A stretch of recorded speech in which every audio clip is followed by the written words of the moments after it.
Before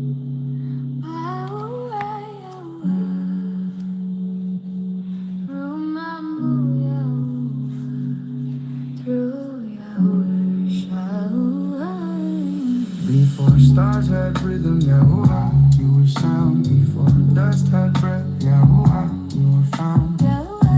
You shaped a carved light's frame, Yahuah. You spoke truth, creation came. Every wave still hums your name, Yahuah. You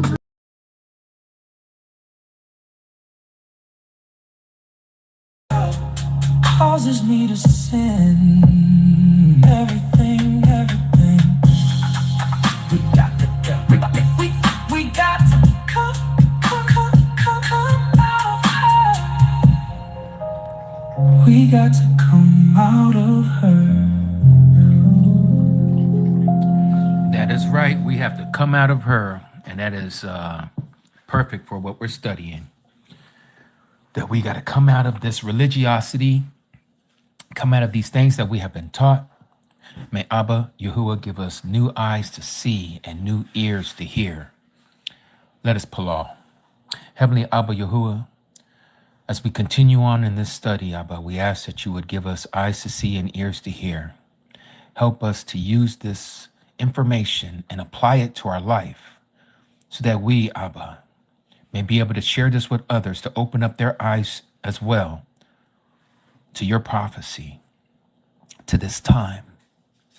May you allow these words to jump off of these pages so that we may know where we are on your timeline, O Abba Yahuwah. And we ask that you help us to get our houses in order, O Abba. May we not look to the left or to the right, but that we will stay on that straight and narrow path that leads to everlasting life. For we know that without having obedience, we will not see your face, O Abba. Help us to be obedient to your instructions. Help us to be obedient to your commandments. Help us to be obedient to your word. May we continue to love those who don't love us, O Abba. Those who are enemies to your great news, to your true news, O Abba. Those who don't love your name, those who don't want to call upon your name, those who don't love that your son who came in the skin, a skin color of melanation, those who hate that he is that image and don't want to believe that he is who he says he is. We ask that you do not deal with them according to their ways, but according to your namesake, O Abba. May you have compassion on them as you've had compassion and continue to have compassion on us. We palau for our friends and our family, our co-workers, those that are amongst us, O Abba, that don't believe and know what we see and know what we know. May you also help us to love them with the same measure that you love us, O Abba, with long suffering and patience. All these things we ask in the mighty name of your Bane, Yahusha, the true name of our Mashiach, the name that you gave us, O Abba, that we are to call upon so that we may have salvation. It's in his most precious name we palau. Hallelujah, hallelujah, and hallelujah, amat. Rumamu Yahuwah.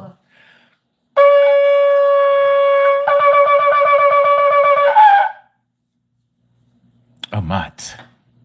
All right. So I'm going to be cutting off the comments here shortly. And again, I want to thank all of you for being here. This is going to be the third part of our study in the book of Revelation. This is going to take us into the second sequence out of 8 sequences. Again, in case someone is just coming in, I'm going to read a little bit about what sequences mean, and I'm just going to paraphrase it without going in through the whole thing here. So again, sequences, or the word sequence, hold on, let me get over here to page 31. The word sequence, it means succession, an order of succession, set of things belonging next to one another, an arrangement in a definite order.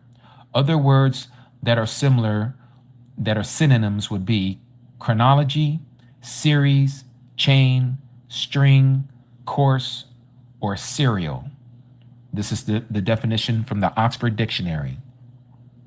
So again, I want you to imagine that you're watching your favorite sports telecast and that you are watching it and there's many multiple camera angles facing the field. Each one of those camera angles in this study would be considered a sequence. Each camera angle gives the viewer a portion of the event that you are watching.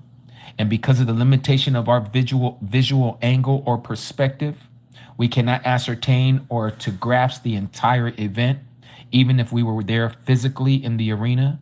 And it's for this reason, the way that Yahuah showed John, he was showing him from different angles of the same event, which is his second coming. He's showing it from different angles, all the things that he is going to be doing that entire time, all the way to eternity. So we're going to now digress into the second sequence. So the first sequence had to do with the seven assemblies, also known as the seven believers. Okay, and the seven believers has to do with all those who believed in the Messiah since the Messiah came, all the way until he cracks that sky. When he cracks that sky, that's going to be 2,000 years from the time that he left to the time that he comes back. Only he knows that exact time. We have no idea. We just only assuming when that time is. But as that time gets closer, he said that we shall know it even at the very doors. So now as we go into chapter 6 of Revelation, that's where we're going to be picking up. I'm going to be reading out of the scriptures, TS 2009. And there you're going to see from chapter 5, now we're going to digress. We're going back. John is being shown a different angle of the same event. Okay? Different angle of the same event. So we went from John being told about the seven assemblies, the seven believers, the seven types of believers. And then he was teleported. He was transported immediately in the spirit. He heard the voice say to him, come up here. He was raptured, if you will, but he was raptured immediately after the tribulation of those days. This is indicative of us who are the body of the Messiah also be taking up. So what happened to John will be the same thing that's going to happen to us. We're going to hear the same voice, come up here. That's going to be the sound of the trumpet. We're going up. The dead in the Messiah are raised first. Then those of us who are alive at his appearing, we're going to be caught up together and we're going to be with him in the clouds. At that point, then we start what we know as the wrath of Yahuah Elohim. We're not going to be here for that moment. Okay, it's going to be going on. I believe it's 45 days. As we get into the study, we're going to see it, how long it's going to take. But now what we're doing is, as we see all of this happening and what we read in Revelation chapter 5, remember we read all the way up to the point where the Messiah takes the scroll from him who's sitting on the throne. And we understood this, that it was a metaphorical speech. It was a vision for John to see the lion from the tribe of Judah who was found worthy to take the scroll out of him who sits on the throne, who lives forever and ever. And what does John see when he turns around and he looks while he's weeping? He sees a lamb. He doesn't see a lion. He sees the lamb that was slain before the foundation of the world, having 7 eyes and 7 horns. Again, we know this is metaphorical or symbolic speech. We know our Messiah is not a physical lamb with 7 eyes and 7 horns. We know the Messiah is the son of Yahuah Elohim. He is the image of the invisible Father. Okay, he's the one that we're going to see, the one sitting on the throne. So what we're seeing is a heavenly procession, a changing of the guards of the Messiah, the Son, the second Adam, receiving the deed to the earth. And that's where it finished. It was where he is now to come back to the earth. But now as we go into chapter 6, now we're digressing. We're going back. And now he's going to tell us a story from a different angle. And now we get into the apocalypse of the 4 horsemen, as a lot of people like to call it. So let's begin. So here we are at chapter 6 of Revelation. Can you turn off the comment? Yes, baby. Thank you for reminding me, because I do be forgetting. And then people start coming up in here talking crazy. Yes. Okay, so let me go ahead and turn off the comments. Yah's chosen daughter, you say, I need clarification pertaining to heaven and earth, Hades location physically. All of that is going to be answered as we continue on, okay? Hold your questions until the end and we'll get to it. I apologize for any of you who might feel like you don't know where we're going, but just stick along with us. You're gonna start to find your way. You're gonna get your footing. You're gonna start to see how it's starting to make sense Right now, it might seem like it's all over the place, but it's not. Just do this. You'll see what I'm talking about. Abba Yahuah will give you the understanding. All right. Okay. So now, hold on one second. Let me just make sure. Okay, here we go. Revelation chapter 6. Now, for some of you, you've already heard this study before because we've done this second sequence before. But there's going to be some extra information that you didn't know, and let's go there. So, Revelation 6, verse 1, and it reads, "And I saw when the Lamb, our Messiah, opened one of the seals, and I heard of the four living beings saying, like a sound of thunder, 'Come and see.' And I looked and saw a white horse, and he who sat on it holding a bow, and a crown was given to him. And he went out overcoming to overcome." This is the first seal. This is the white horse. Now, in Christian circles, they would say, oh, this is the Antichrist, right? And I'm going to tell you why they said this. And this is why I used to believe this and I used to teach this as well. The imagery that we're given here is someone sitting on a white horse. Now, I just showed you in Revelation chapter 19 and there in Revelation chapter 19, our Messiah, let me read it again. He is going to be cracking that sky sitting on a white horse, okay? And so it says here, verse 11, "And I saw the heaven open, and there was a white horse, and he who sat on him was called Trustworthy and True, and in righteousness he judges and fights." Now here we see, John says, "And I looked and saw a white horse, and he who sat on it is holding a bow, and a crown was given to him, and he went out overcoming to overcome." Now, is this our Messiah that it's speaking about? Or is it speaking about someone else? It's speaking about someone else, but it's not speaking of the anti-Messiah.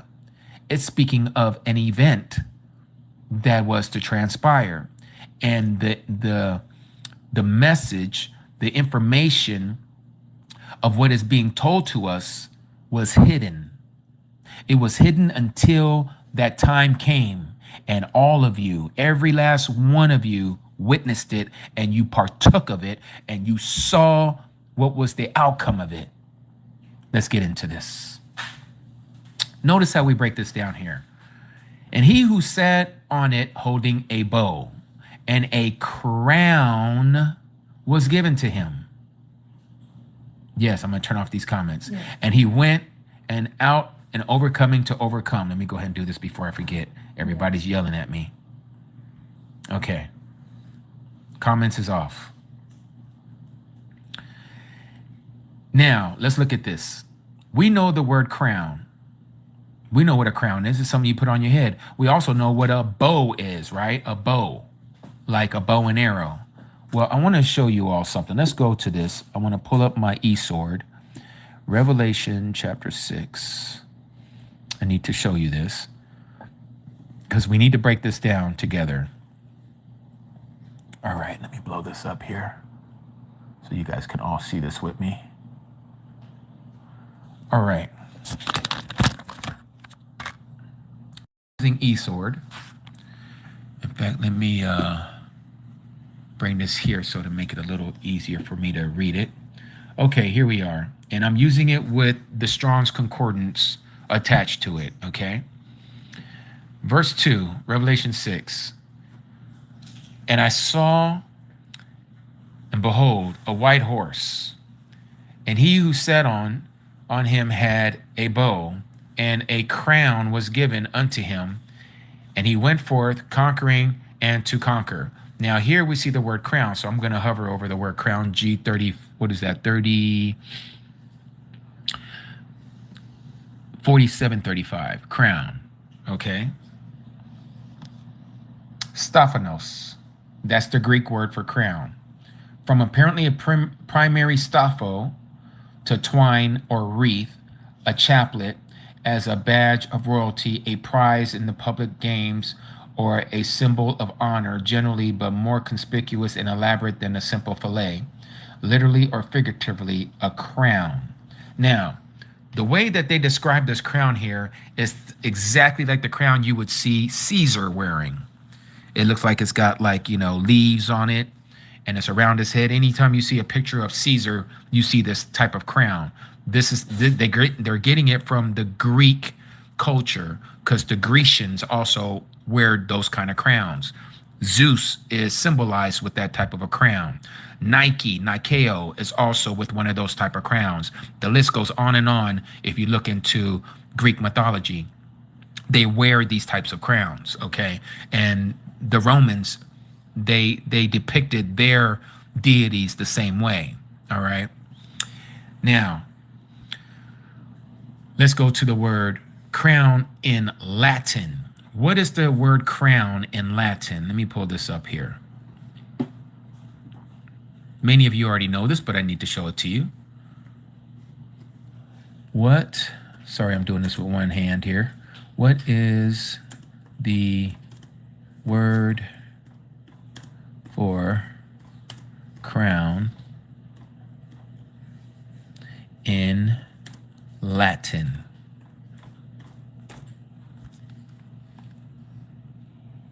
Corona. I think you guys are starting to see where we're going with this, right? We all took a part of this. Remember what it says here. And I looked and saw a white horse, and he who sat on it holding a bow. We're going to look at that word bow. And a crown was given to him. Corona was given to him. The name Corona was given to him. And he went out overcoming to overcome. Your translation would say conquer to conquering to conquer. Okay, that's exactly what the coronavirus did, COVID-19 did, starting in the end of 2019 of the pagan calendar. And it's still running right now. People are still getting coronas. Okay, so now let's look at the word bow.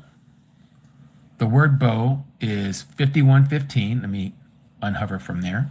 So you see it, 5115, the word bow. Hover over that. It's called toxon. From the base of 5088, a bow, apparently as the simplest fabric, bow. Okay, simplest fabric. Let me click on this. Let's look at this because it's giving us an etymology of the word toxon, 5088. And it says tikto, a strengthened from a primary word. And it says to produce from a seed as a mother, a plant, the earth, etc., literal or figuratively, bear, be born, bring forth, be delivered, be in travail. Now let's go back and look at this word again. Bow. The word bow. I want to show you the etymology of the word that we use in the English, that where we get this word toxon from, we pronounce it as toxin, Toxin. Let me show you the etymology of the word toxin.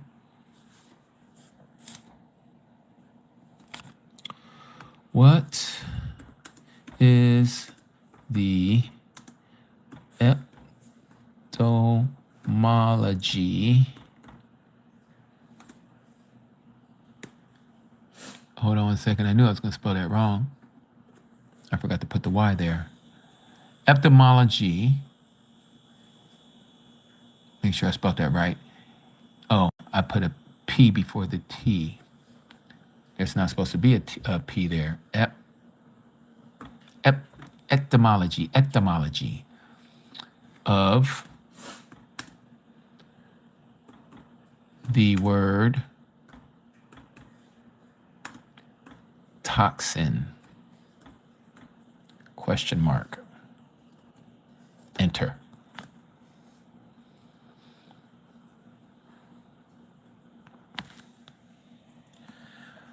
The word toxin comes from the ancient Greek word meaning bow, and later from the Latin toxicum, that refers to a poison used on the tips of arrows. It was first used in English in 1880s to describe organic poisons produced by living, let me go ahead and hit more, living organisms. Well, guess what? What was corona? It was a poisonous substance. This is what happened. And and I say they, I'm talking about those who translated. I believe Yahuah put it on their heart to mask the true meaning of the word toxon from the Greek, and they put bow when it should have just said a poisonous substance, or to even say holding a toxin, a poison. And Corona was given to him, and he went out conquering to conquer. This started in 2019, but you may say, well, how do we know that that's what that is? The timing of Yahuah is impeccable.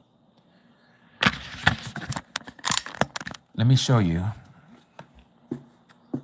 something else. I need you to see this. Let me spell that right. When did the first African Americans, as they call us, came to the USA as slaves? Question mark.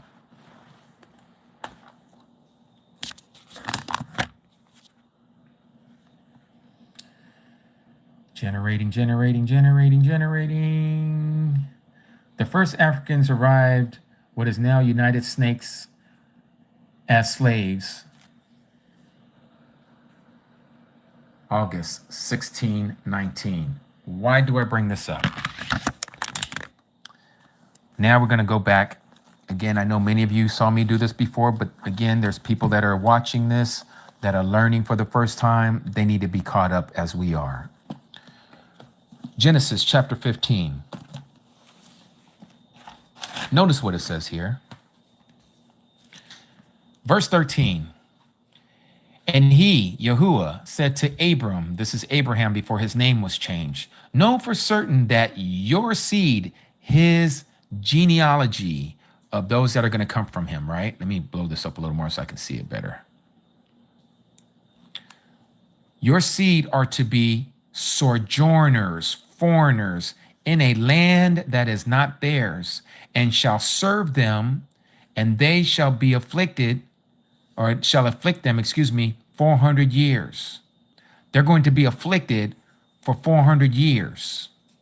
But the nation whom they serve as slaves, I am going to judge, and afterward let them come out with great possession. Now, some of you are probably thinking, oh, that's when the children of Israel came out of Egypt. Pull your car over, pump the brakes, get out, smell the wind. If you go back and you look at the story of when the children of Yasharal went into Egypt, remember the story, and I'm just going to summarize it. Remember, Joseph went there first. Joseph was sold by his brothers because some of his brothers were jealous of him. They called him a dreamer, right? And the dreams that Joseph was having, which he was telling his brothers and his dad and his mom, you guys are going to one day be under me. You're going to be serving me because I'm going to be a leader one day. Oh, his brothers didn't like that. And Joseph being the second to the youngest, they're like, oh, that is not happening. Ain't no way. That is not going to happen. And so they conspired with one another. The brothers did, his brothers. And they sold him to the Yashmalites. You may know them as the Ishmaelites. The Yashmalites sold him to the Egyptians. So then Joseph went and he became a slave to Potiphar. You remember Potiphar and his wife, who tried to come on to Joseph, and Joseph took off running, and she was holding his cloak, right? He took off. He was like, you ain't gonna get me caught up like that. She lied on him anyway and said he tried to get with me. He tried to, RAP me, right? So he was put into jail. Remember this? And so, but Joseph had the gift of interpreting dreams. And so what happened? The Pharaoh had a dream about these bulls. 7 of them are healthy and fat, and the other 7 were, weaned, and you can see their skin and bones. And so he understood that dream, that there's going to be 7 years of plenty, and then there's going to be 7 years of drought, or famine. Well, anyways, it was from that point that Joseph, once he gave the interpretation of the dream to the Pharaoh was so impressed that the Pharaoh made him second in command under him. The children of Israel weren't there as sojourners being afflicted. They were living beautiful. They were living better than most of the Egyptians. They were living in an area called Goshen, where it was just is by the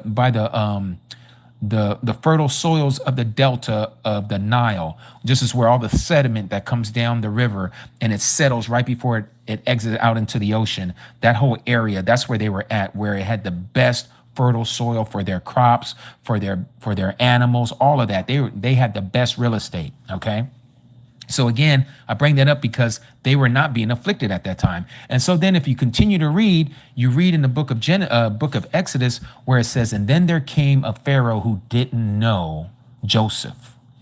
So some time had transpired. Okay. And we're talking about at least 100 years, at least. When the children of Israel finally exited out of Egypt after the Passover, and they were wandering in the wilderness for 40 years, it said that they came to the Jordan. And when they went over the Jordan, it was 430 years, literally to the day. 430 years, not 400, 430 years. But again, they weren't afflicted for 400 years.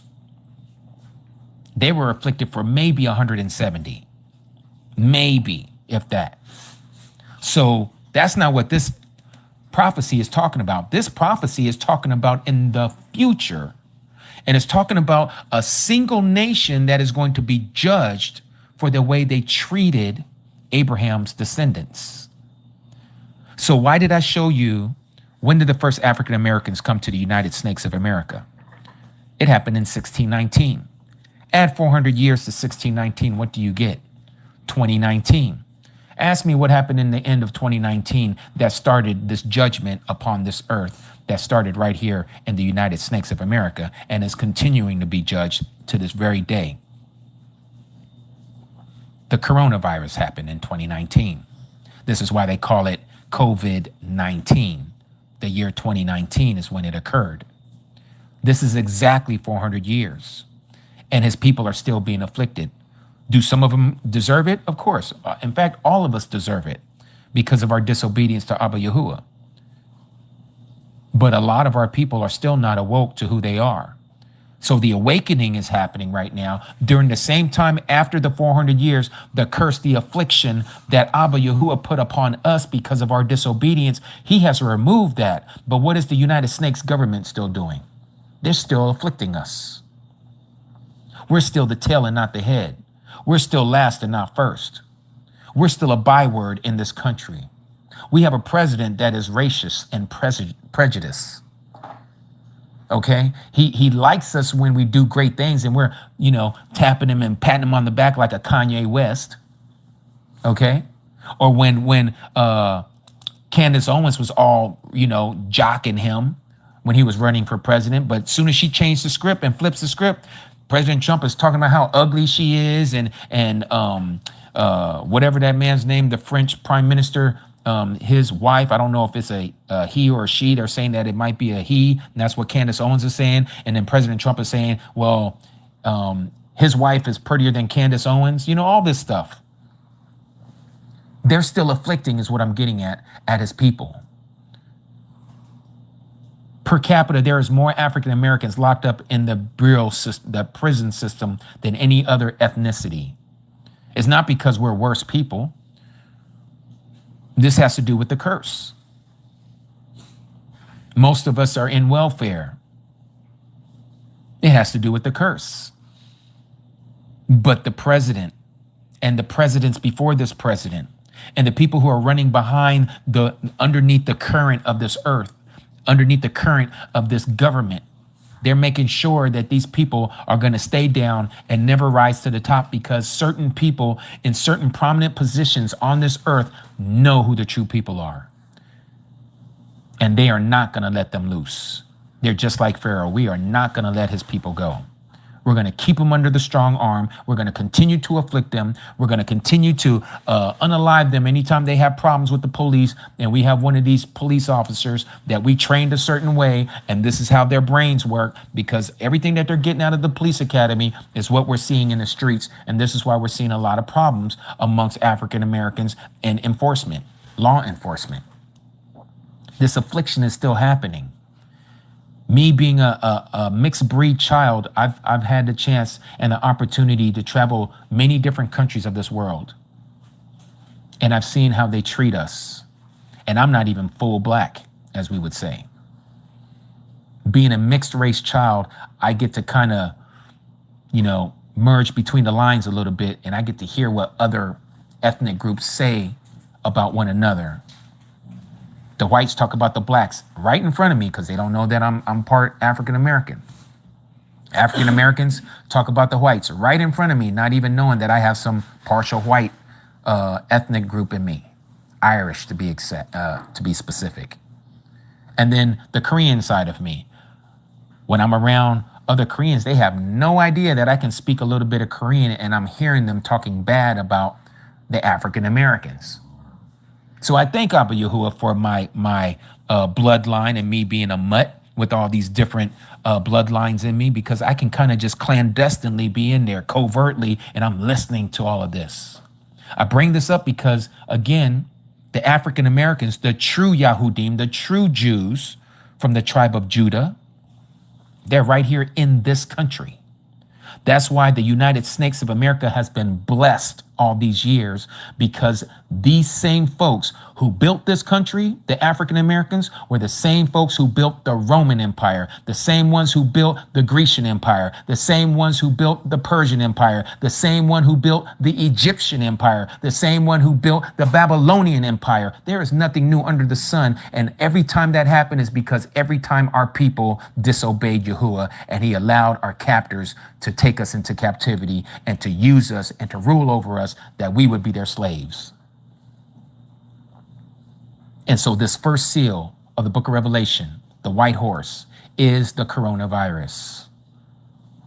And notice how this is following the script. If the first seal was not the coronavirus, then why are we seeing what we're seeing right now? The second horse. Let's read it. Revelation. Let's go back to Revelation chapter 6.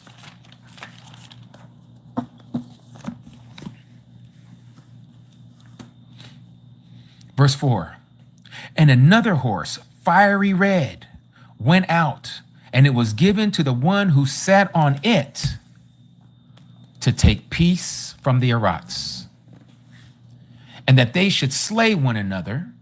And a great sword was given to him. A great sword was given to him. Now, right after COVID-19, what's the next big thing that's going on right now? Yep, you guessed it. We're literally at the doorsteps of World War III. This is what it's talking about right here. It's going to take peace from the earth. We only seeing it taking peace from certain geographical locations right now. It hasn't spread through the whole earth yet, just like the COVID-19 virus spread over the whole earth. This is going to also spread all over the earth. This war is going to take peace from everyone. There's not going to be a country that's not going to be affected some way, somehow. Be it economic, be it physical because of bombs dropping, be it that there is actual war going on their territories of their countries. One way or the other, this is going to hit them, just like COVID hit them. If we go back to the first seal, remember how, and you got to think about this, right? This country, the United Snakes. Yes, you heard me say it right. United Snakes, the United Serpents. We were told a certain instruction on how they were going to deal with us according to this outbreak called the corona. Everybody was told to go home, to lock down. And then when you did come out, you were to do this self-distancing of 6 feet in front, 6 feet on the sides, and 6 feet behind, right? And then we were told to wear masks. We were told you can't fly unless you've been, jabbed up. You had to show proof that you've been jabbed up. Some people were losing jobs because they had to be jabbed up. Many of us started thinking like, man, could this be the mark? Is this the mark where nobody can buy, sell, or trade unless they have this jab? I was thinking that too. I'm like, man, this is starting to sound like the mark. But it never truly fulfilled what the mark says. So if I can fast forward a little quickly here to Revelation chapter 13. It says that verse 17, it says, and that no one should be able to buy or sell except he that has the mark of the name of the beast or the number of his name. So, of course, like many of us, we started looking into the ingredients of this jab that they were giving everybody all over the world, how they were accelerating this vaccine for everyone to take. I think they called it something like Operation Warp Speed or something like that. And this is when President Trump was in office, his first term. And he was like all proud of it. You know, we were the ones who gave you the COVID vaccine. Not knowing that there's all kinds of side effects to this poison that they gave people. Then we started trying to see, are they getting it in the right hand? Are they getting it in the forehead? So people started, and I did too. We were like looking, well, maybe, the hand is including the arm all the way up to the shoulder, right? So we start to be a little general with the way that the scripture is saying exactly what it says. And so then we go on from there and we're like, okay, well, what about the forehead? And we're thinking, oh, that has to do with that Q-tip that they was putting up in our nose, and they're jabbing it in there, and that's between the eyes, And we can make that seem to make sense. But what didn't make sense is that they dropped the mandate. If that was the mark, it should still be enacted to this very day right now. If it was the mark, we should not be able to buy. So I shouldn't even be able to talk right now. Hold on one second. I got to answer this call. Hold on, you guys.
Second, I got to answer this call. Hold on, you guys.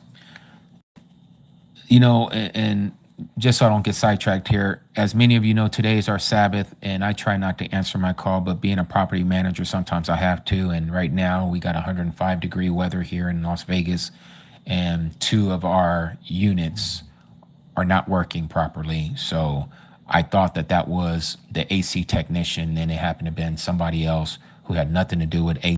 So I apologize, you guys, for that. But anyways, let's get back to what we're talking about.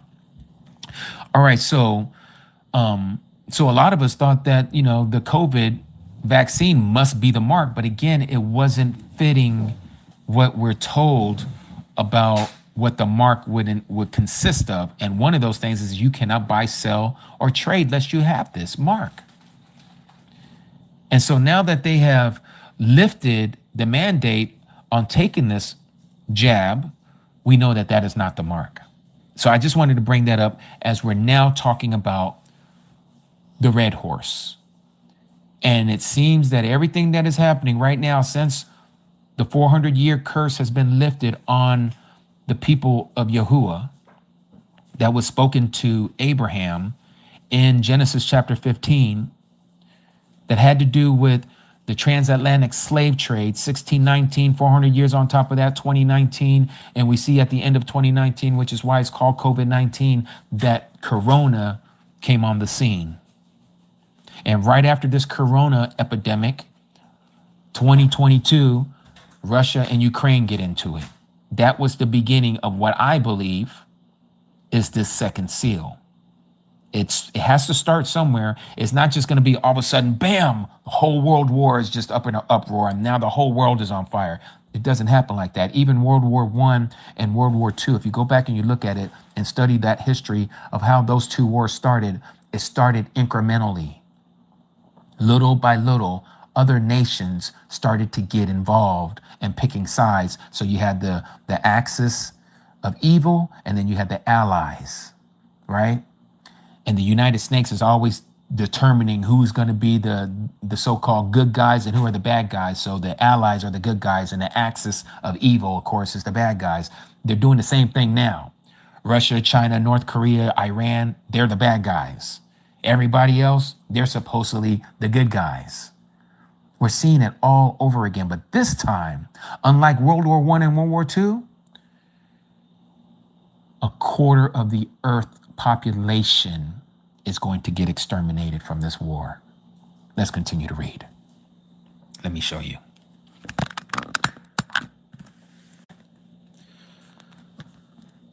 Verse 5 of chapter 6 of Hazon, also known as Revelation. And when he opened the third seal, I heard the third living being say, "Come and see." And I looked and saw a black horse, and he who sat on it holding a pair of scales in his hand. And I heard a voice in the midst of the four living beings saying, "A measure of wheat for a denarius, and 3 measures of barley for a denarius, and do not harm the oil and the wine." So this has to do with the third seal. Now, this third seal follows the second seal. So if the second seal is a great war, okay, as we like to call it today in our modern vernacular, World War III, WW3, then the outcome of World War III is what we're reading about, is third seal. The third seal talks about this black horse that John saw, and this black horse rider was holding a pair of scales in his hand. And it talks about how the food, okay, specifically here is talking about a wheat, which is a grain, for a denarius. A denarius, you see here where it has the letter E. Let's go down here to the bottom. Notice what it says here. 6E, Roman monetary unit, a day's wage. So I don't care what kind of job you got, you making 6 figures or you're making 2 figures. Everything is going to cost more. Specifically food. Specifically food. Now you might say, well, that's already happening. Yeah, that's because of what's going on over there in the Middle East right now between the United States and Iran. And on top of that, you got Russia and Ukraine. And we're going to soon have China and Taiwan. And who knows what's going to happen after that? Probably North and South Korea going at it again. Now, I say all that to say this, is that this right here is going to affect, again, the entire world, just like the first seal and the second seal. And so it is with the third seal. Now, I personally is thinking that this is when the mark of the beast is going to come up. This is why I have this question mark here. Mark of the beast, question mark. Why do I say that? Because after this world war, they're going to start putting out rations. Because everything, and I'm talking about everything, all of our supply chains, all of the shipping that's going on these cargo ships, the trains, planes, and automobiles, the 18-wheelers, because of the price of gas going up so high, they're going to be halted. Ain't nothing going to be really moving. And so whatever there is that's available is going to be rationed out to the public. But before that happens, guess what's going to happen? Before this seal happens, because of this war, people are going to lose their mind. They're going to be emptying out the store shelves. They're going to be rummaging, making a muck of everything. People are going to have to store up all kinds of stuff. This is why I store up what I got up in my house right now. And I dare anybody to come to my house, you're going to get a bullet. I'm just letting you know right now. And I say that why? Because I have to be a defender of my wife and those who are probably going to be coming here to my house. That I got a lot of family here in Vegas. And this is why I've been storing up all kinds of food and all kinds of water. Because I foresaw this day coming that Abba Yahuah has placed in my heart. And I know many of you foresaw this day coming as well. It don't take a lot of money to do this. You can skip a meal. You ain't gonna die. Go get you a canned good. Just make sure that it still meets the dietary requirements that Abba Yahuwah tells us to. Okay, don't be eating pork. Don't be no catfish. Don't be no shrimps, crawdads, lobsters, none of that. Get you some beef stew. Okay, you might question, is it really beef? Is it human meat? I don't know. For conscience sake, ask no questions. Eat that food. You know it to be beef. Eat it. Pour it over some rice. Enjoy it. Barak it before Abba Yahuwah. Eat it. For your children, eat it. Your animals, let them eat. But you need to start storing up things for yourself. Don't break the bank trying to go get everything. Just little by little, little by little. And if you don't need it, guess what? And Abba Yahuwah takes you with the 144,000. Well, that's left for somebody else to use when they come across your stash. So one way or the other, it's going to get used. But you and I, foreseeing the danger that is coming, we are to hide ourselves and we are to prepare ourselves. That's right out of the book of Proverbs. So I believe this is when they're going to have the mark. Now, I personally, let me back up a little bit so I can give you guys a little bit of other understanding of a little bit more information about this red seal or this red horse, the second seal. I believe, and this is just my opinion, but I believe this is the moment that the 144,000 is going to be taken. Why do I say that? Because of what he told them in Revelation chapter 3, verse 10. What did he say? Because you have guarded my word of endurance, I also shall guard you from the hour of trial that shall come upon all the world to try those who dwell on the arats, on the earth. So he's going to take them. This is the 144,000. They are the assembly, the heart posture, the heart condition of Philadelphia, brotherly love. They love their brothers as they love themselves. Yahuwah has promised to keep them from what we're seeing right here. Were they taken for the first seal? Nope. They were here, just like us, for COVID. Are they going to be taken when the second seal comes to its full fruition?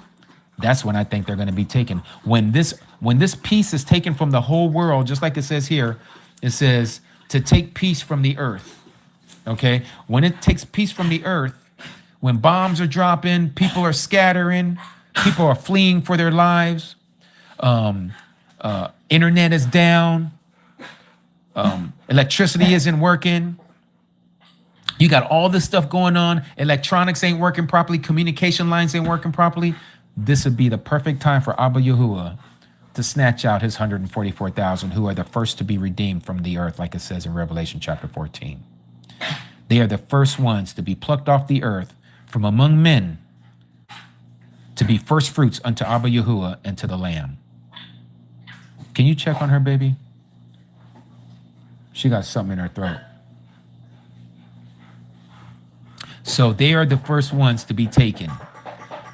And I believe that's going to happen during the second seal. When this war totally hits the earth, this is when they're going to be taken out. I believe that's just my opinion.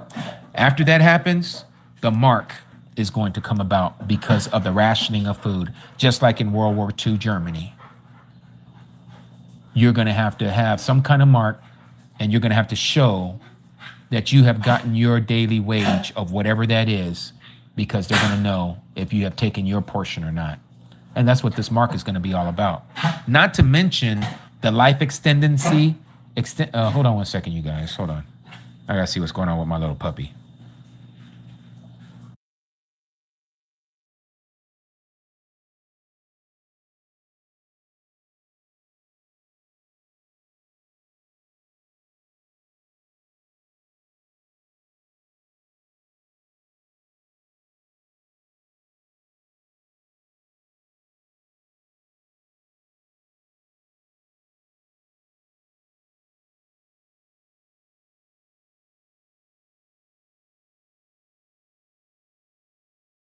All right, sorry about that. My little pitty, she was out there playing with her brother and they got something in their throat. Or she got something in her throat. Okay, so again, so the third seal I believe, is going to be when the mark is going to be enacted upon the populace. It's going to be whoever's left. So let's go to the fourth seal. The fourth seal says this. And when he opened the fourth seal, I heard the voice of the fourth living being saying, come and see. And I looked and saw a green horse, and he who sat on it had the name Death, and Sheol, which is the grave, followed with him. And notice what it says here. And authority was given to them, that's death and Sheol, the grave, over a fourth of the earth, to unalive with sword, with hunger, with death, and the beast of the earth. This word death right here is talking about what we know as diseases. This is what happens from an outcome of war. If you go and look at and do any study on the history of any major war, these are things that always happen. You're going to have people who are going to be unalived by weapons. That's a given. That's what causes wars. Hunger, that's the famine because of the condition of supply chains being shut down. Diseases or death. Okay, this is going to transpire as well because bodies are decaying out in the open. They're not being buried. So all kinds of stuff is airborne. And by the beast of the earth. This word here, beast of the earth, is not talking about your lions and tigers and bears, oh my. It's talking about those who are leading us, those who are politicians, those who are the beasts of the earth, just like what we read in Revelation chapter 13.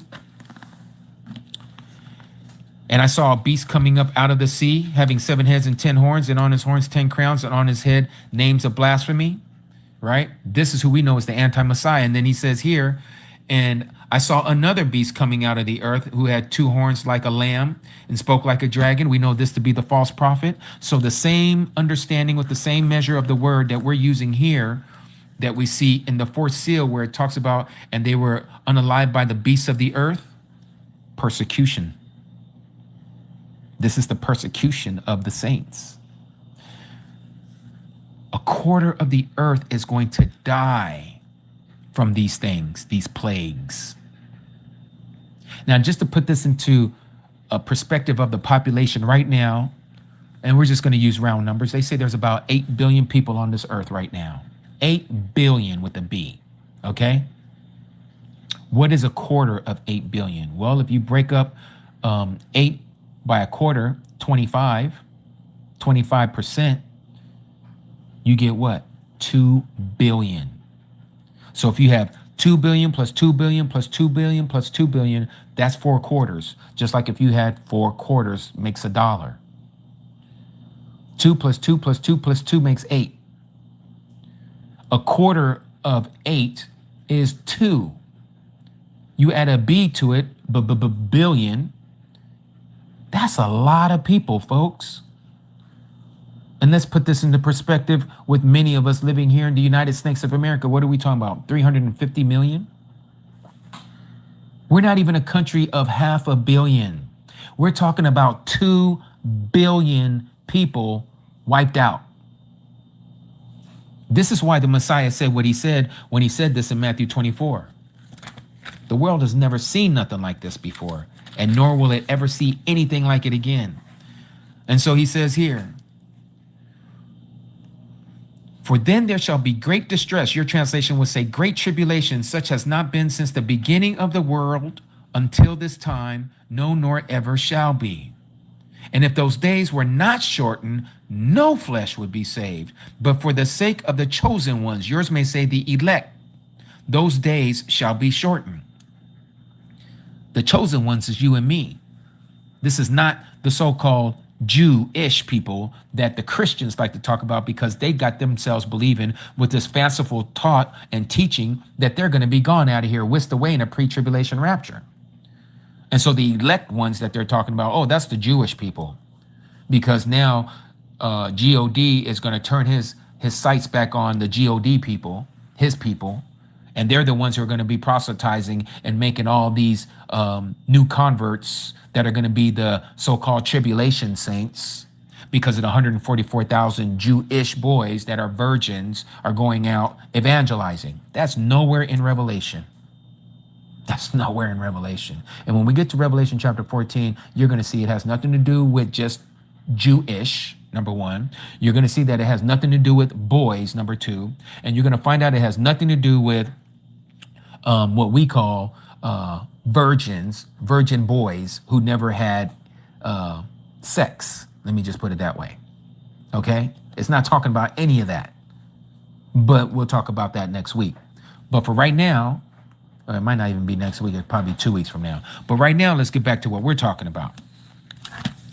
So this time is going to be like no other time. No other time. And so we see here about this fourth seal, again, they're going to have power over a fourth of the earth to unalive with sword, with hunger, with death, and with beasts of the earth. Again, this word death is pestilence. It's where we get the word diseases. And this is all an outcome of a world war. But notice what it says next. And when he opened the fifth seal, verse 9, chapter 6, I saw under the slaughter place the beings, yours will say souls, of those having been slain for the word of Yahuah Elohim, and for the witness or testimony that they held. Right here, we're seeing two things, word of Elohim and testimony. Word of Elohim and testimony. Let me stand up for a second. What is the word of Elohim? What is the word of, some of your translations will say the pagan word G-O-D? Well, that would be what we call the scripture. You may know it as the Old Testament. So then what is the witness? Well, the witness, what you be knowing to know, is the New Testament. Let me show you. Revelation chapter 12, verse 17 says this. And he went to fight with the remnant of her seed. This is the woman who was given the 2 wings of an eagle to go to a place that was prepared for her for times and half a time, or 3.5 years, or to say 42 months, or 1,260 days. And it says, and he went after her seed. Satan, he went to fight with the remnant of her, the 144,000 seed, those guarding the commandments of Elohim, that is the word of Elohim, and possessing the witness, the testimony of Yahushua the Messiah. This is talking about both the Old and the New Testament. The Old Testament hasn't gone away. It hasn't been nullified. It hasn't been voided out. No. You're still supposed to be keeping it. We're still supposed to be keeping it. And we're supposed to possess the witness, the testimony of the Messiah, Yahushua, not Jesus, Yahushua. Because Jesus, the way he has been taught to us, is one who tells us you can eat anything that you want. You cannot have to keep the Sabbath anymore. You don't have to do any of the feast days anymore. You can be just like the Gentiles. You can be like the world. You don't keep the commandments following Jesus. But if you believe in the Messiah, who is Yahushua, you're going to guard, or you're going to keep his commandments. That's what it means right there. Those guarding the commands, read that in the King James Version. Look it up. It's going to say those keeping the commandments of God. What commandments of God? The same commandments that you've known since the beginning, that you probably learned in your Sunday school when you was a little kid. The 10 Commandments. The 10 Commandments have not been done away with. And there's dietary laws that haven't been done away with. But Christianity says through Jesus that all of this has been paid for. All of this has been nullified. All of this has been nailed to the cross. But you're not going to find that anywhere in the New Testament, in what we call the testimonies, in the letters, the epistles. You won't find it. What you will find is that you're still supposed to keep it. What you will find is that the blood of lambs, bulls, and goats is not going to cover your sins. It's the blood of the Messiah that covers your sins. So the only difference that has changed from the old to the new is the way your sins, your faults are forgiven. You don't use the blood of bulls and goats and lambs. Now what is being used and applied to our life when we break these laws, statutes, and commandments is the blood of the Messiah. That's the only thing that's changed. Oh, let me put one more thing on there. What else has changed is that no longer are those 10 commandments and all those other laws that are in what we call the Torah, the first 5 books, Genesis to Deuteronomy, no longer are they just on paper. They're supposed to be written on the tablets of your heart. So the laws have not gone away anywhere. Read Hebrews chapter 8, starting at verse 8. And when you get to verse 10, you're going to see it says that he wrote those laws upon your heart.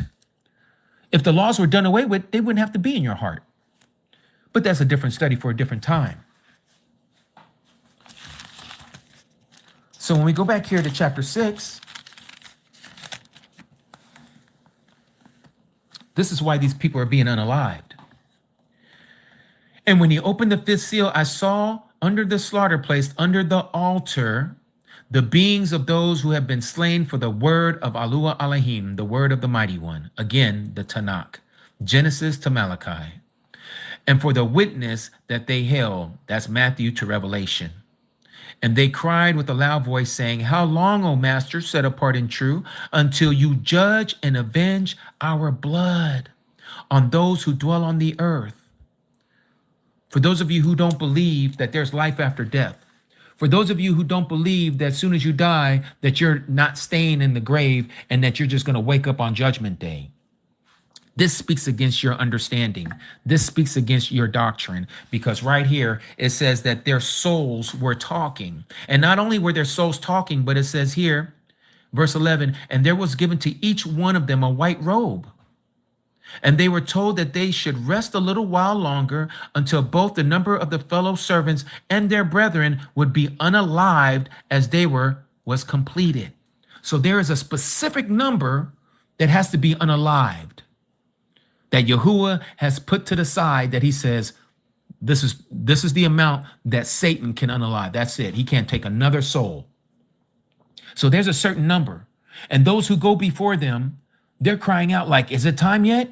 Are we there yet? Kind of a deal. Is this the time that you're going to judge us? Judge those who have unalived us, who dwell upon the earth? Yahuah, being so patient and so loving, he says, not yet. Not yet. There are still those who have to be unalived like yourselves. Not yet. Wait a little while longer. But what's amazing is that these souls were giving white robes. Figurative speech, symbolic speech. They've made it. Their nakedness is clothed. They have been blood bought. Though your sin be as red as crimson, I shall make you whiter than snow by the blood of the Messiah. How does red make something so white, pure white? Because our Messiah's blood is able to cleanse even the worst sinners, to make them clean and pure again, to make them virgins again. This is what it truly means to be born again. When you're truly born again, I don't care what kind of a lifestyle you've had, Mishpachah, family. When you give yourself over to Yahuah with all of your heart, with all of your mind, with all of your strength, he's able to make you a virgin again. With men, this is impossible. But with Yahuah, all things are possible, including you being a virgin in his eyes again. You being clean and pure, not a prostitute, not a harlot, not one who've been going around playing the harlot like our ancestors did. We are not to do that. We are not to do or act out committing spiritual adultery. We are to be clean before him, pure before him.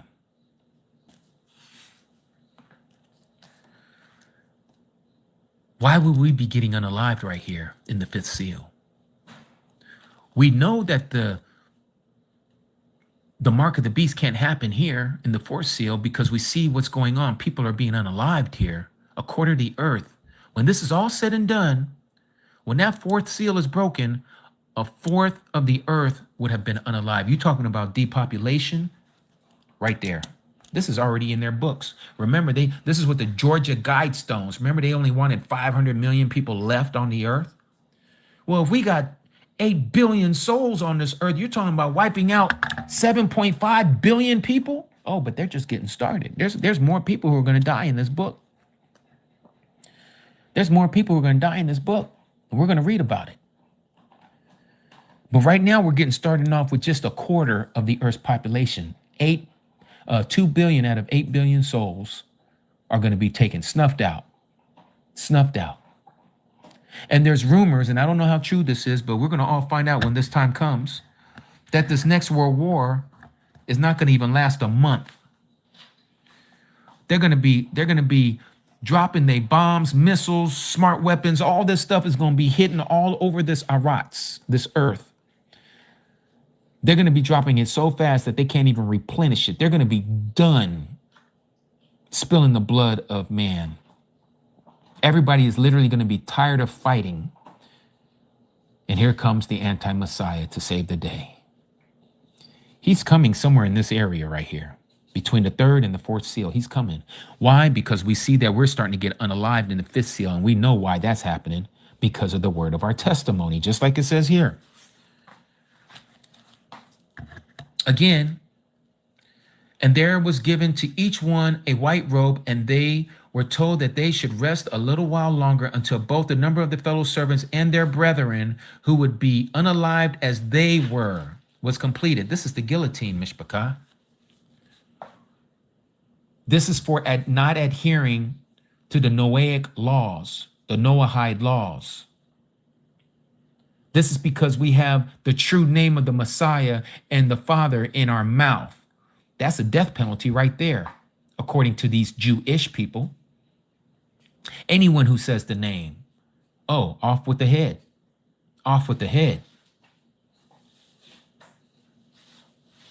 So we know that the mark is already going at this time in this second sequence called the seals, the seven seals. And so this is why I'm assuming, and I can only assume, we'll know here soon, that the mark of the beast happens in the third seal when there is a rationing of food. And it seems to make sense when you go back and you look at chapter 13, 16, 17, 18, where no man is able to buy or sell unless they have the mark on their right hand or upon their forehead. This does not have anything to do with, as the Seventh-day Adventists like to believe, the Sunday law. Ain't nobody going to say, wait a minute, before you walk in here to Walmart, I need to know, what day do you serve on? What day do you worship? Do you worship on the Sabbath day, this pagan Saturday? Or are you keeping the one that we're telling you to keep, which is Sunday? Ain't nobody going to be asking that question before you buy a loaf of bread at Walmart. But Seventh-day Adventists will have you to believe that. Oh, the seventh-day law, the Sunday law, that's the mark of the beast. Okay, Ellen G. White, you keep on going with that lie. You want to keep on thinking that the mark of the beast is all about the day of worship? No. It's exactly what it says in Revelation chapter 13, verses 16, 17, and 18. You got to have to get it on your forehead or on your right hand. And if you don't have this mark, you ain't going to get to eat. You ain't going to get to put no gas in your car. You ain't going to have no job. You can't get on no airplane. You can't rent no house. You can't do nothing unless you have that mark. And that COVID-19 jab, that was nothing but a dry rehearsal. That was nothing but a dry rehearsal. And many of you listening to me right now, you failed miserably. Don't do it again. Don't do it again. You better thank Abba Yahuah that first one was not the true mark. You better thank him that was not the true mark, because you, my friend, would be done. You'd be toast. So mark these words when it comes around the next time. I don't care if they're going to use your children against you. I don't care if you feel like, oh, they're using my wife and I can't imagine her, they doing this to her, they doing that to her, whatever it is. Do not succumb to taking that mark. This book of Revelation is telling us that over and over again about those who worship the beast and his image and his name and took his number. These shall not inherit everlasting life. You want to make sure that you get in, then you stand strong. You stand strong and firm to the end, even if it means they're taking off your head. Know that you're getting in. Know that you pass from death unto life. Know that you're going to be resurrected.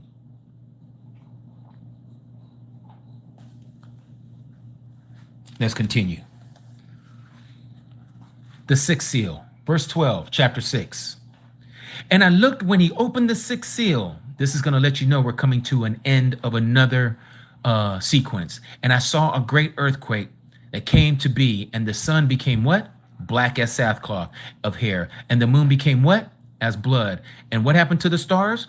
The stars of the heaven fell to the earth as a fig tree drops its unripe figs, being shaken by a mighty or strong wind.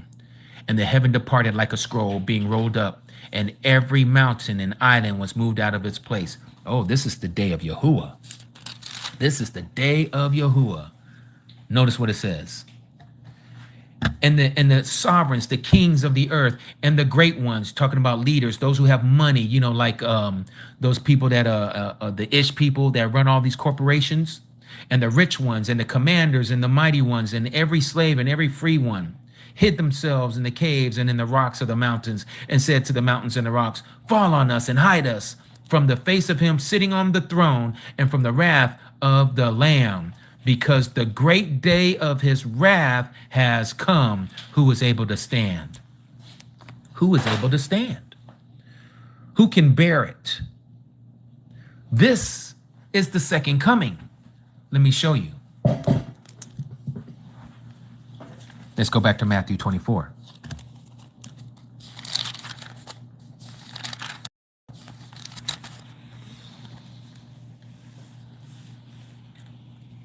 Verse 29, and immediately after the distress or the tribulation of those days, what happens? The sun shall be darkened. What else happens? The moon shall not give its light. What else happens? The stars shall fall from heaven. This has got to be talking about the same event that the Messiah told the 12 disciples, and he's saying it again to John in the book of Revelation. And the powers of the heavens shall be shaken. And then the sign of the Son of Adam shall appear in the heaven. And then all the tribes of the earth shall mourn, and they shall see the Son of Adam coming on the clouds of the heaven with power and much esteem. And then he shall send his messengers, his angels, with the great sound of a trumpet. Here's your tribulation. Here's your rapture, all of you pre-tribulation believers of the rapture. And they shall gather together his chosen ones. That's the Talmudim. That's you and I. From the four winds, from one end of the heavens to the other. What did we read earlier? In Jeremiah chapter 30, when we was reading about Jacob's trouble. This is why we know this is all connected. Jacob's trouble is the Great Tribulation. It didn't happen in 70 AD. It's going to happen in the near future. And what did he say he was going to do at that time? He says he's going to save Yasharal out of it, and he's going to take them back to their land of their forefathers. We're not in the land. We're still in our captivity. We're still scattered abroad. We're all over this earth. We haven't been taken back to the promised land that has been promised to our forefathers, Abraham, Isaac, and Jacob.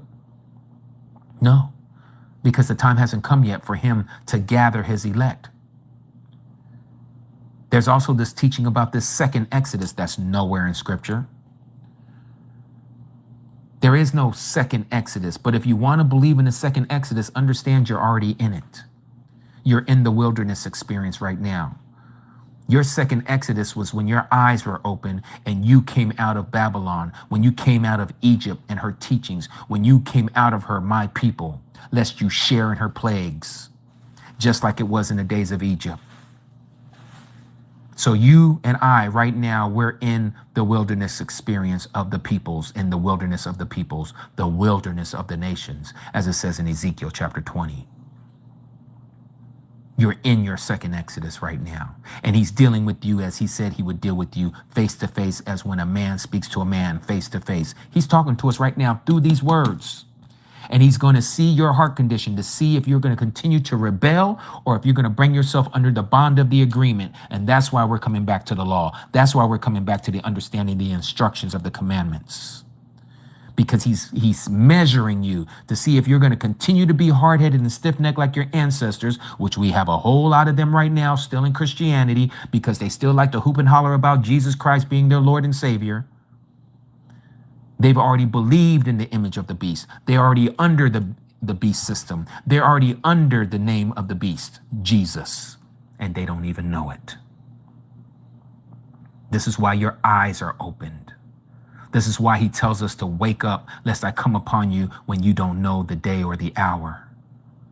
This is why he's telling us to come out of her, my people, out of the teachings of that harlot, that woman that started with the Catholic Church, who has many daughters called Protestantism, which are the denominations of Christianity. They all still do Sunday worship, even with the Seventh-day Adventists, thinking that they have the true Sabbath, and they don't, because they don't know the true calendar. They're still under the calendar of their mother harlot church called the I can't even say it right, Gregorian calendar. Gregory the 13th. That's the calendar that practically the entire world, who's been swept away, drinking the wine of her cup, her golden cup. And this is why they're doing all of this idol worship and eating of the foods that have been given over to idols that Yahuah says you're not to do. And they're doing it every time they celebrate these so-called holidays, these holy days, to these other demons and fallen ones. Oh, these are wonderful times for us and the family to come together. Thanksgiving and Christmas and New Year's Eve and Super Bowl Sunday and Mother's Day and Father's Day and St. Patty's Day and Valentine's Day. Do you not understand? Remove the spell off of your eyes and you'll see clearly that you're eating foods offered to the demons. These are their holy days. These are their holidays. But you won't pick up your scripture and you won't look into Leviticus chapter 23 and do not one of those days that Yahuah told you to keep. You won't do the Sabbath. You won't do the Pesach, the Passover. You won't do the unleavened bread. You won't do the first fruits. You won't do the Feast of Weeks, also known as Pentecost. You won't do the Day of Atonement. You won't do the Feast of Yom Teruah, also known as the Day of Noises or the Feast of Trumpets. You won't do the Feast of Sukkot, also known as the Feast of Tabernacles. You won't do none of these things, but you be so quick to do you some Christmas. You be so quick to do you some Ishtar, Easter. You so quick to celebrate your pagan birthday. You're eating foods offered to idols, including your birthday cake with those candles on them. You need to look into the traditions, why you even do that. Why is a birthday cake given to you on your birthday? And why does it have candles on it for every year of your birth? Because you're offering that food up to why you say, oh, make a wish and then blow out the candles. All of this is to the Queen of Heaven. Idol worship. Idol worship. And you don't even see it. You just think, oh, it's for the children. Oh, it's my day. Yeah, everybody's worshiping you on your day. Self-worship. Idol worship. Foods offered to idols. And anybody who partakes of it, you're just as guilty. You go to somebody's birthday party, you eat of that cake, you're eating foods offered to idols. Yeah, remove the speck. Remove the plank. Remove the veil. Because it's all in your eyes and you can't even see it. And so we see here, again, got sidetracked for a second because I got to talking about Babylon. Boy, I can't stand no Babylon. Can't wait for this country to go down. So here we see the great day of his wrath. This lets us know we're coming to the end of another sequence. So just like I showed you in the first sequence, it stopped right before his second coming. We see the procession in heaven in the first sequence. And everyone, every being, every creature is paying homage to the Lamb, praising him. You are worthy of all the barakah, the respect, the esteem, the might forever and ever, right? And they bow down to him who lives forever and ever. We know who that is. That's the Messiah. He says, I am the first and the last. I was the one who was dead. Behold, look, I'm alive forever and ever. It's the same being sitting on the throne. One being, one mighty one, one name. Yahuah Elohim is one. It's all right there in your face. You can twist it up, do your verbal gymnastics, do whatever you want to do with it. Land or stick the landing, as my Aki Al will say. Make yourself feel good. Give yourself a pat on the back. Give yourself all tens all the way across the board. It doesn't make it true. The truth of the scripture is that he's one, not two, not three. And so we see again here at the sixth breaking of the sixth seal, the Messiah is getting ready to come back. And this is why all these people, and this is what I was getting at earlier about the guy who owns Meta or Facebook. I can't even think of his name right now. You guys know what I'm talking about. The Jewish boy. Same thing who owns Oracle. Jewish. Same one who owns Google. Jewish. The one who owns Apple. Jewish. All these people have made themselves bunkers like The Rock, right? Dwayne Johnson. And what's the other, that lady's name? Oprah Winfrey, right? These people got money. They're building these mega mansions under the ground. They know what's coming. It's right here. It's written already about them. They're all doing it. From the thugs to the ones that are over there passing the rugs. They're all doing it. If they got money, they building bunkers. Just like Rick Ross building bunker. Don't believe in the Messiah, but he believes what's coming.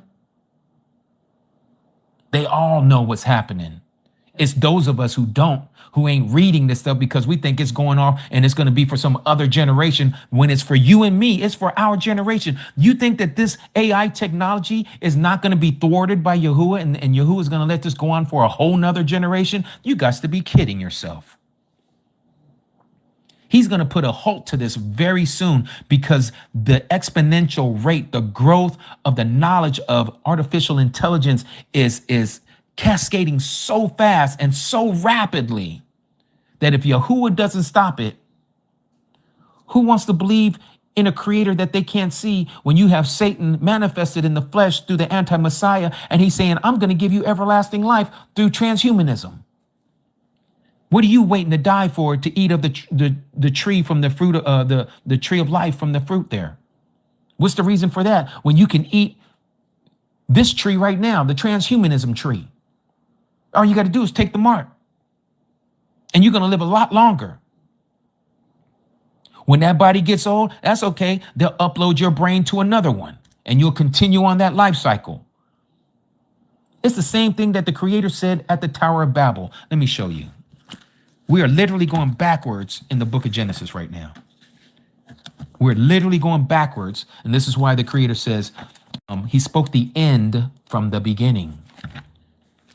Ain't that amazing? Think about that. Oh, it'll twist your mind up when you start thinking. He spoke the end from the beginning. That means he told us everything that was going to happen in the book of Genesis before it was going to happen. He gave us all the blueprint of what's going to go down. So let me take you here about the Tower of Babel. Look at this here. Chapter 11 of Genesis. And all the earth had one language and one speech. And it came to be as they set out from the east that they found a plain in the land of Shinar, and they dwelt there. And they said to each other, come, let us make bricks and bake them thoroughly. And they had bricks for stone, and they had asphalt for mortar. And they said, come, let us build ourselves a city and a tower whose top is in the heavens, and make a name for ourselves, lest we be scattered over all the face of the earth. Why did they say that before they even built the tower that they already knew that they were going to get scattered all over the earth?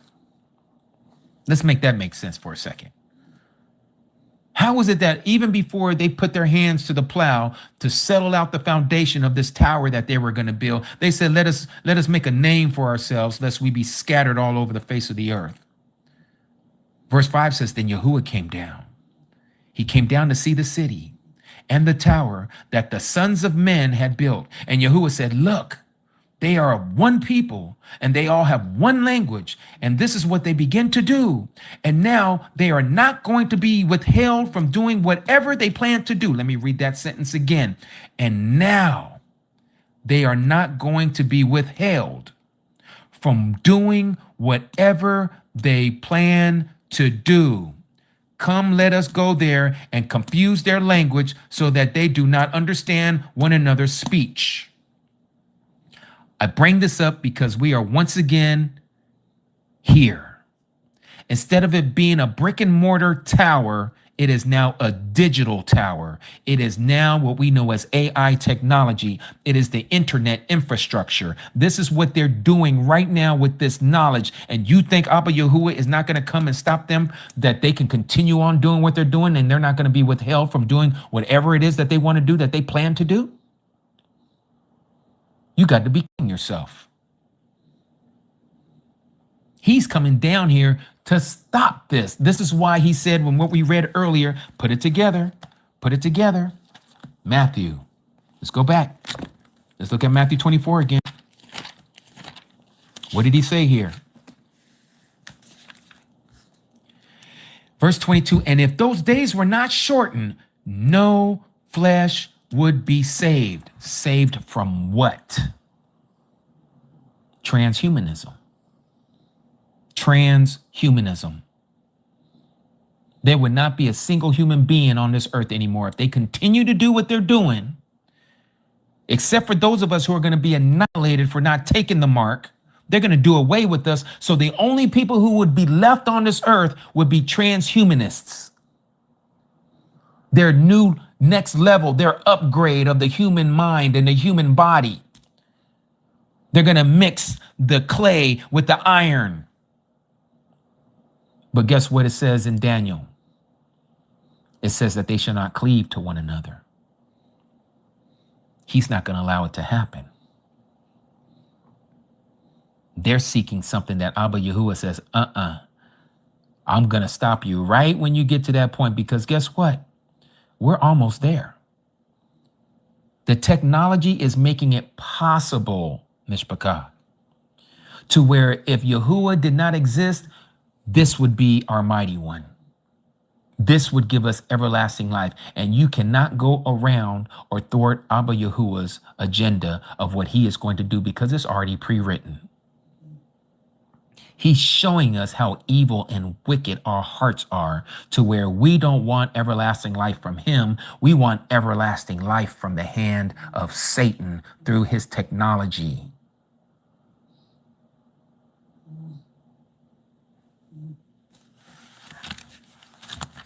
Revelation. Back to chapter 6. And so we see here, the great day of his wrath has come. Who is able to stand? Remember what I showed you. Now I'm going to show you the second timeline here. I showed you the first one about the assembly age, and now I'm going to show you the one about the 7 seals.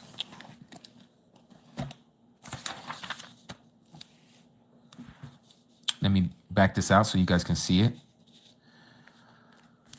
This is the second sequence of the 7 seals. Now I'm going to put it this way so I can blow it up and you guys can see it a little better, okay?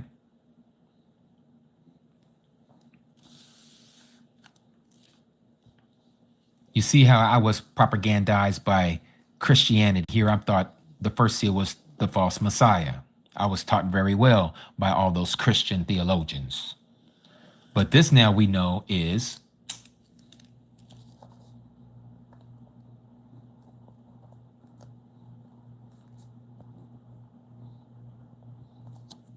COVID-19, Corona. That's what that is. This right here is World War III. We're watching this transpire right before our very eyes. The food rationing is coming later. That's going to be the outcome of the World War. I believe that's when this mark is going to be given to everyone, when all the dust settles. When it's all settled, a fourth of the earth, a quarter of the earth is going to be destroyed. That's the fourth seal. We're going to be already getting murdered at this time. We're going to be dipping deep into the Great Tribulation. I believe the Great Tribulation starts right after this war, which is going to bring about the mark, the 3.5 year mark. When that happens, when it starts, we don't know yet, but it's coming real soon.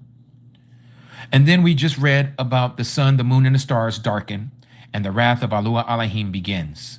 That's the 6th seal.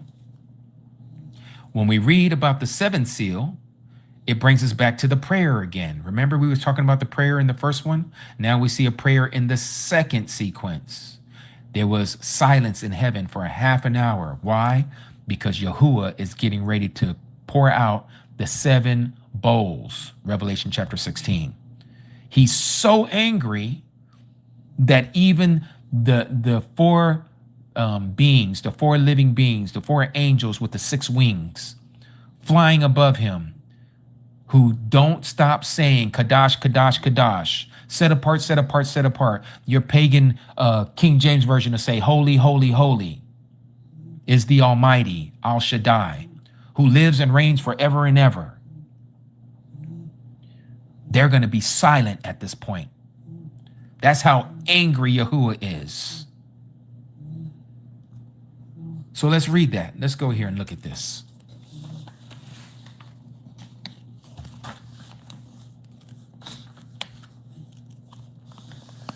So when you read chapter 7, and I want to put this together so you can see here. So we know that the wrath is getting ready to start. Okay, this is the 6th seal. The wrath is about to start. People are hiding themselves right now in the mountains, in the caves, in their bunkers and all that stuff, right? But now we get into the sealing of the 144,000, 12,000 from each tribe. So that whole second sequence about the seals, the 7 seals, not only have to do with the 7 seals on the scroll, but it's also talking about those that are the 144,000 that are also sealed. Okay? Take note. The second sequence has to do with the 7 seals, but there are 144,000 who shall be sealed. Chapter 7. When are they going to be sealed? They're sealed right now. You may be one of them because you have been called worthy to escape these things, because you have love for your neighbor as yourself. You have that brotherly love, Philadelphia. You're preaching this truth. You're telling it to your friends. You're telling it to your family. You're telling it to your coworkers. You don't care if they shun you or if they talk bad about you. They done this to our Messiah, so they're going to do the same thing to us. We are not of this world. If we were of this world, the world would take care of its own. But we are not of this world, so they don't care about us. This is why when that time comes, they're going to get rid of us. They're going to extinguish us from off the earth because they believe it belongs to them. How dare we bring up the name of Yahuah, Yahusha in their midst? Off with the head. How dare you don't follow our agenda and you want to follow the agenda of him who's in the heavens? Off with the head. So 12,000 from each tribe. Now we got to dispel another Christian lying dogma that the 144,000 are all Jews. Like Anthony Philip Mitchell, I think that's how you say his name, the dude from 2819 Ministries out of Atlanta, Georgia.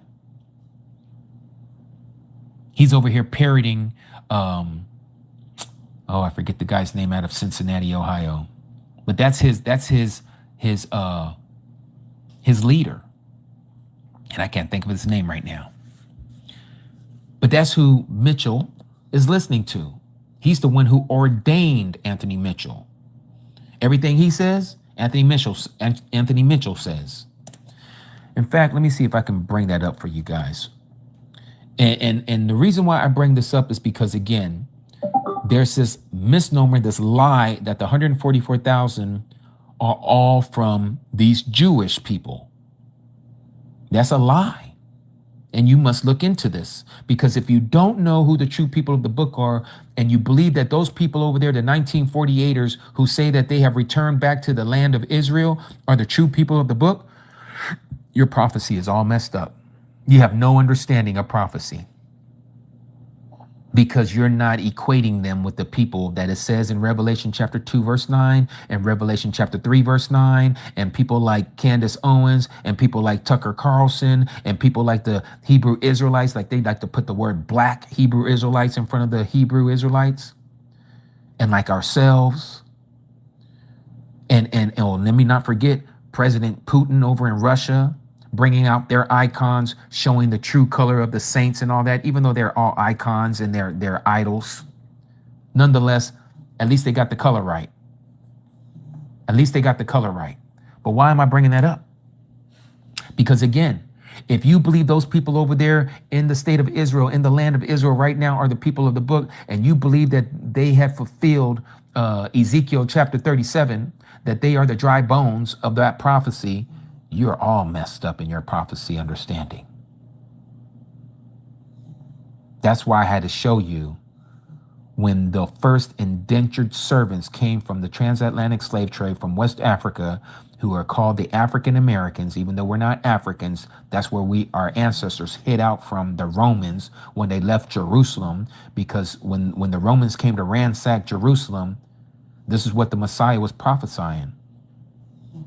When he says, when you see Jerusalem surrounded by armies, you are to flee, get out of here. Well, that's more than just one prophecy. That's a double reference, because it's going to happen again. It's going to happen on a grander scale throughout the whole earth.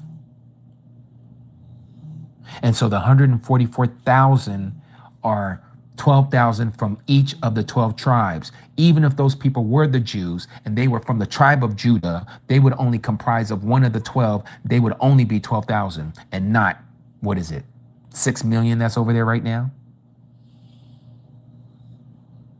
They're not the ones of the book. They're not the ones that is being spoken of here in Revelation chapter 7. They're spoken of in Revelation 2:9 and 3:9. And so the 144,000 shall be sealed. And we know that they're not going to get harmed, because notice what it says here as we read this.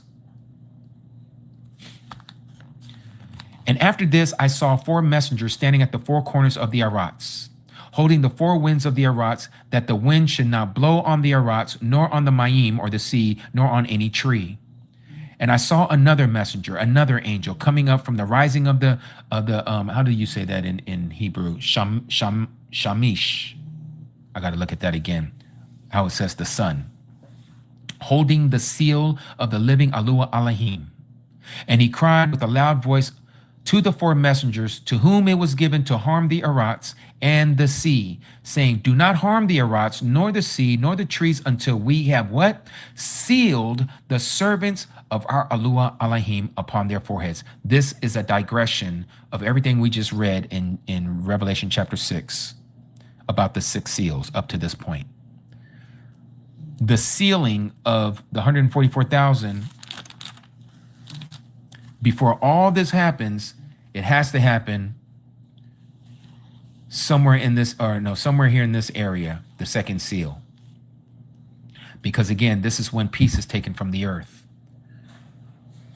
And there's going to be trees that are going to get messed up, seas that are going to get messed up, animal life in the seas and in the forests are going to get messed up because of these bombs and bullets and missiles and tanks that are dropping stuff all over the place. So nothing can happen on this earth until the 144,000 have been sealed. And so he says, I heard the number of those who were sealed. 144,000 sealed out of all the tribes of the Jews. Does it say that? No, it says the children of Yasharal. It doesn't say Jews. Yasharal. Now, notice what it says. Of the tribe of Yehudah, that's Judah. That's where we get the word Jew from. 12,000 were sealed. Only 12,000 from Judah. Even if you want to claim those people to be the Jewish people, only 12,000 of them are going to be part of this 144,000 count. But let me tell you something. Not one of them people, unless they know the Messiah and they believe in him and keeping his commandments, are part of this 144,000 count. Mark that word. And so we go on and it says here, verse 9. And after this, I looked and saw a great crowd that no one was able to count. Well, he was able to count this because he heard the number. He said, what? And I heard the number of those who were sealed, 144,000. But down here in verse 9, he says, after this, after what? After the sealing of the 144,000, he says, I looked and I saw a great crowd that no one was able to count. No one was able to count. So this is not the 144,000 that we're talking about here. And it says, out of all the nations, all the ethnicities, tribes, that's the families, the clans, the peoples and tongues or languages standing before the throne and before the Lamb, dressed in white robes and palm branches in their hands. How many times have we talked about this white robe? What does the white robe signify? The covering of your nakedness, your shame. Right here, you see where I have it up here. White robes, Revelation 3:18, Revelation 4:4, Revelation 3 verses 4, 5, and then Revelation 7:13 to 14. Talks about white robes, those who are wearing them. And it says, and crying with a loud voice, saying, deliverance, that is salvation, belongs to our mighty one who sits on the throne and to the Lamb. And all the messengers, all the angels stood around the throne, and the elders, that's the 24 elders, and the 4 living beings, and they fell on their faces before the throne and worshiped Elohim, saying, Amat, Barakah, and the esteem, and the wisdom, and the thanksgiving, and the respect, and the power, and the might to our Yahuah Elohim forever and ever. Amat. And one of the elders responded and saying to me, who are these dressed in white robes, and where did they come from? Again, this is not the 144,000, because they were numbered. This was one he said nobody could number. And this elder asked John, who are these who are dressed in white robes, and where did they come from? Where did they come from? And so John says, Master, you know. He's saying this to this elder, you know. And so this elder said to him, to John, these are those coming out of the great tribulation, great distress, having washed their robes and made them white in the blood of the Lamb. They washed their robes. These are the white robes, the clean robes. These are the ones, my brothers and sisters, that we read about in the 5th seal. And when he opened the 5th seal, I saw under the slaughter place, that's the altar of the souls of those that have been slain for the word of Yahuah Elohim and for the witness, the testimony that they held of who? Yahusha the Messiah. And they cried with a loud voice, saying, how long, O Master, set apart and true, until you judge and avenge our blood on those who dwell on the earth? Notice what it says here. And there was given to each one a white robe. They washed their robes.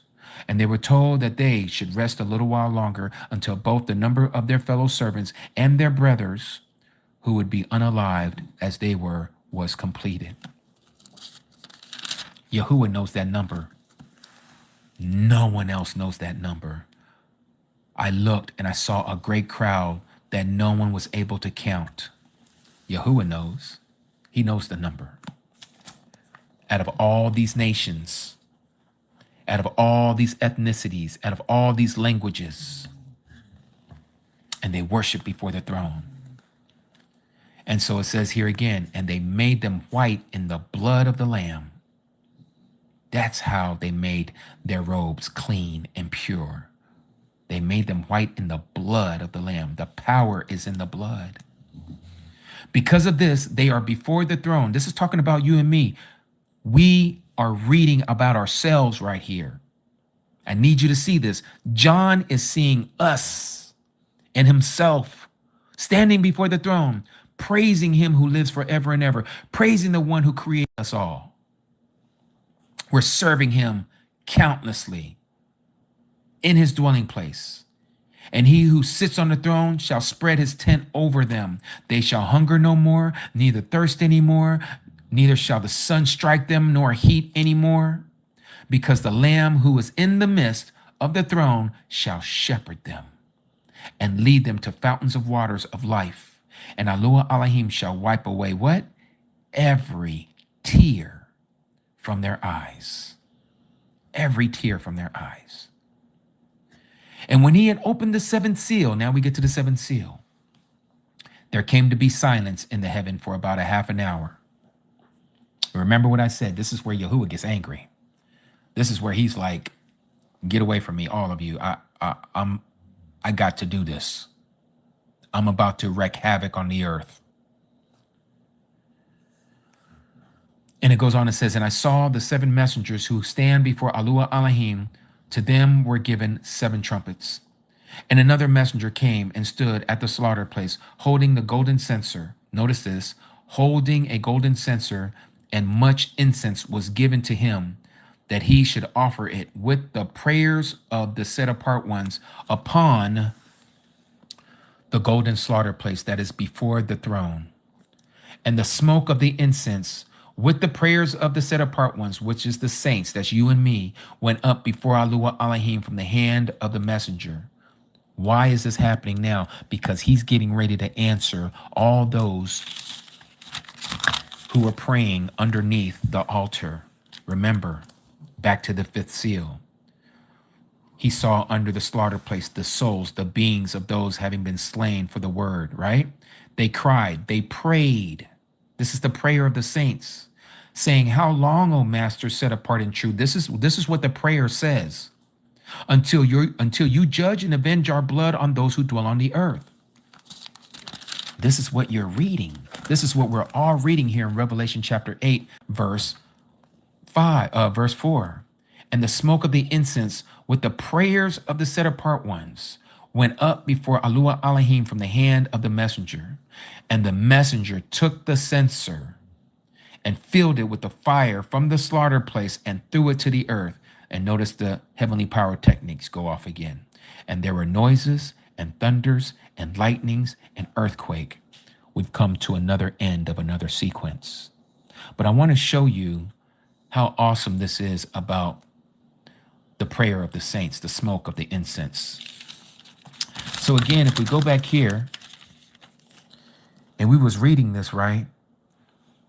And it said here, hold on, let me find it.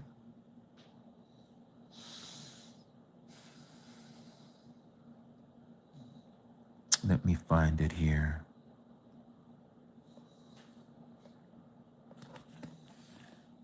First, this was the first sequence.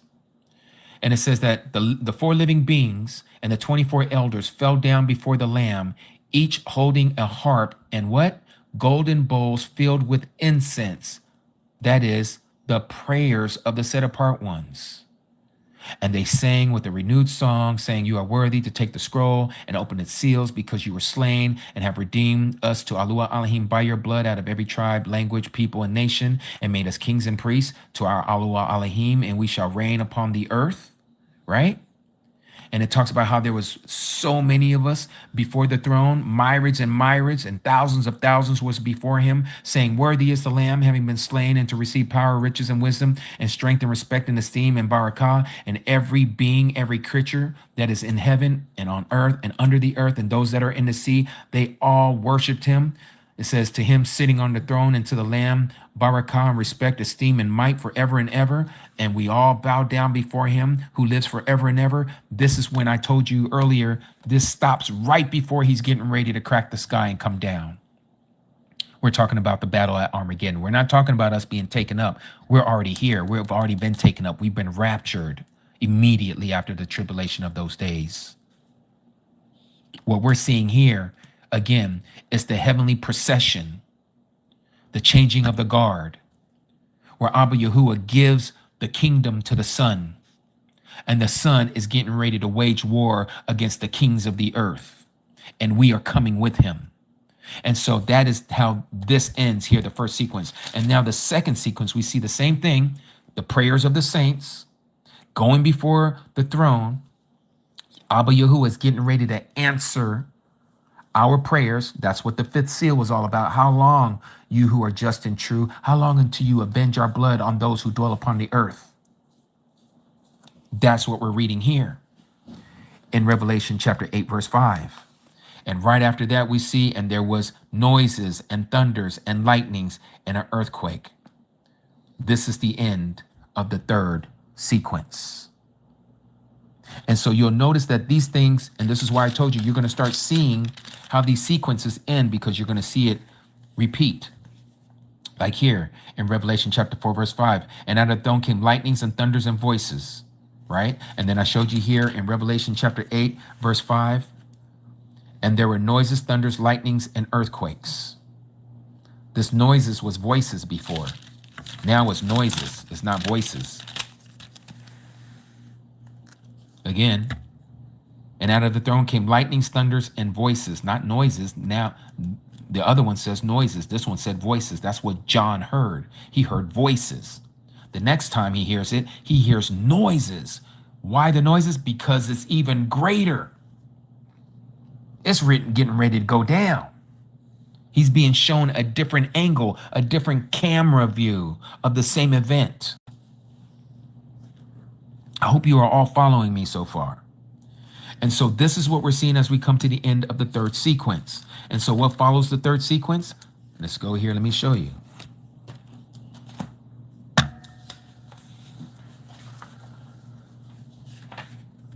So I read this one earlier to you about the first sequence. What follows the first sequence?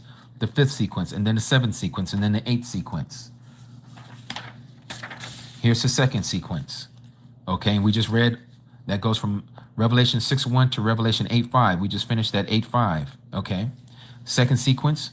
What happens after the second sequence? Same thing. Fifth sequence, the seventh sequence, and then the eighth sequence. So what we're finding out is the first seal and the seven assemblies, they're happening at the same time. They're happening in succession, paralleling one another. And so it is also with the trumpets, the seven trumpets. Since we have some time, let's go to the fourth sequence, also known as the trumpets.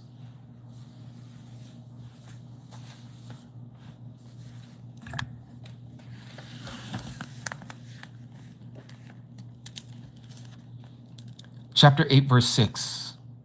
And the seven messengers who held the seven trumpets prepared themselves to sound. So you all understand where we're at. Again, we're digressing. It's like the Messiah brought John all the way to the point up to the seventh seal. And now he says, now I got to show you this from a different angle. Now let's talk about the seven trumpets. So it stops right at the point, again, before the Messiah is getting ready to come down and crack that sky and come down to the earth.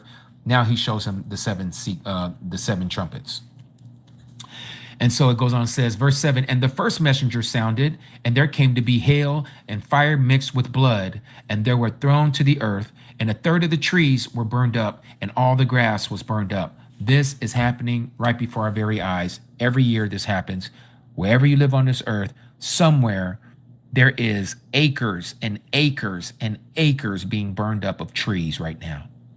From the Amazon to the petrified forest of the Black Forest in Germany, to areas of the Congos in Africa, right here in the United States of America, trees and forests are burning all throughout the West Coast. Even on the East Coast now, you're having these so-called fire seasons. Australia, back in the outbacks, they're having problems with fires. Southeast Asia is having fires of their trees and their jungles over there as well.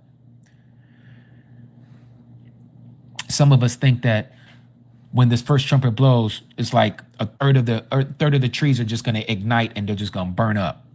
That's not how this is. This is happening little by little, to where those who don't even have eyes to see don't even see. They just think that this is just the same thing that's happening every year. But those of us who have eyes to see and ears to hear, we're seeing the culmination effect of all of this that is coming together, that is summing up. By the time when all this is said and done, a third of the trees would have been burnt off the earth. This is transpiring right before our eyes. Now listen to the second trumpet. And the second messenger sounded, and what looked like a great mountain burning with fire was thrown into the sea, and a third of the sea became blood. And a third of the living beings or creatures or animals in the sea died, and a third of the ships, boats, were destroyed. Let's stop right there. Now remember what we were talking about the second seal over here in Revelation chapter 6. Remember, the second seal is the great war. That peace was taken from the earth, and a great sword was given to him, the one who sat on this red horse. Now, the sword represents a weapon. A great weapon was given to him. A great military was given. Okay?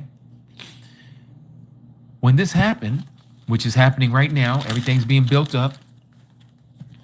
If you parallel it with the second seal, The second trumpet is talking about how the third of the ships were destroyed.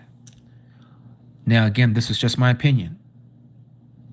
For those of you who have been watching the news, the president of this country has sent 3 fleets, 3 armada groups of the U.S. Navy to the Persian Gulf.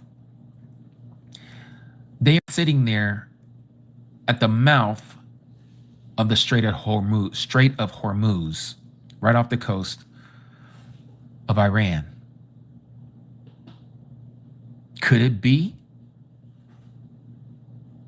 that something is going to ignite in that area, and all those ships that are there, not only of the United States of America, but also Iran's? Russia got some ships over there. China got some ships over there. They don't talk about it, but you can look it up. China and Russia is right there. They're waiting in the wings.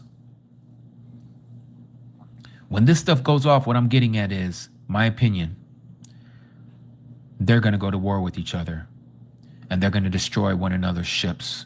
When it's all said and done, a third of those ships are going to be at the bottom of the sea. This is getting ready to transpire, I believe, very soon. Now, the outcome of the second seal, what we just read here, okay, about this great war, along with all these trees burning up in the first trumpet, and then a third of the ships being destroyed. This is why a third of the sea life that's in this area is going to die also. It's going to be polluted. Okay, you got all of these aircraft carriers of the Navy. They don't use gas to propel those ships. They use nuclear reactors. They never need fuel. It's always combusting a nuclear reaction in the belly of these ships. Imagine one of those going down to the sea, and the canisters of those nuclear reactors have been broken open. It's going to seep into the waters. It's going to contaminate, radiation, and destroy a third of the sea life.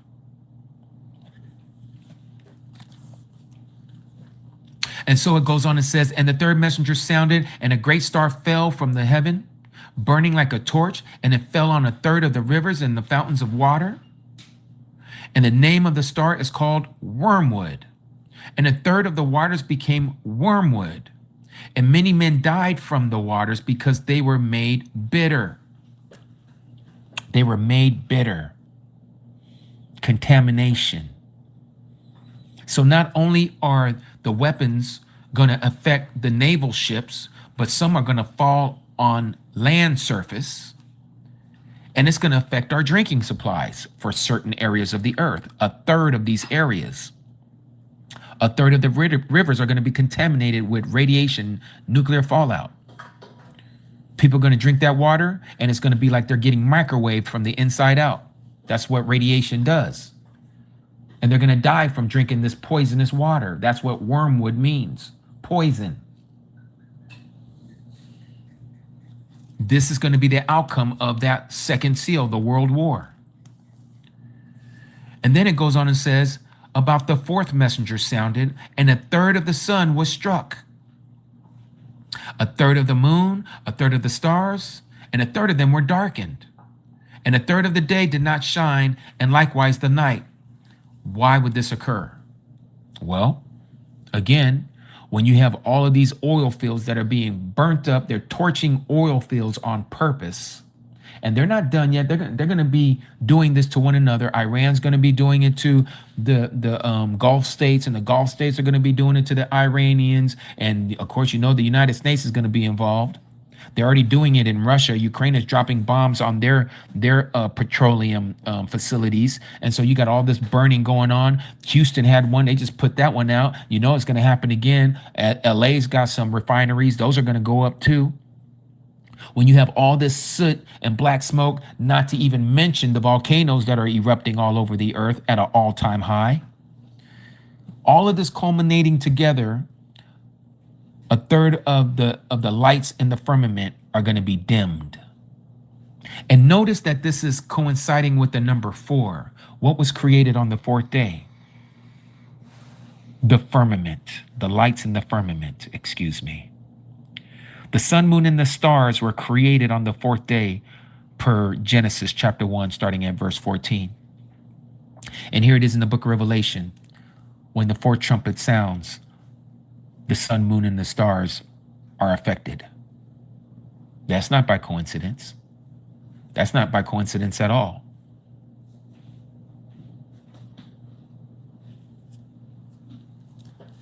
And so it goes on and says, and I looked and I heard an eagle flying in the midst of heaven, crying with a loud voice, woe, woe, woe to those dwelling upon the arats on the earth, because of the remaining blasts of the trumpet of the 3 angels who are about to sound. But boy, I tell you what, this is where the Seventh-day Adventists, they done made a whole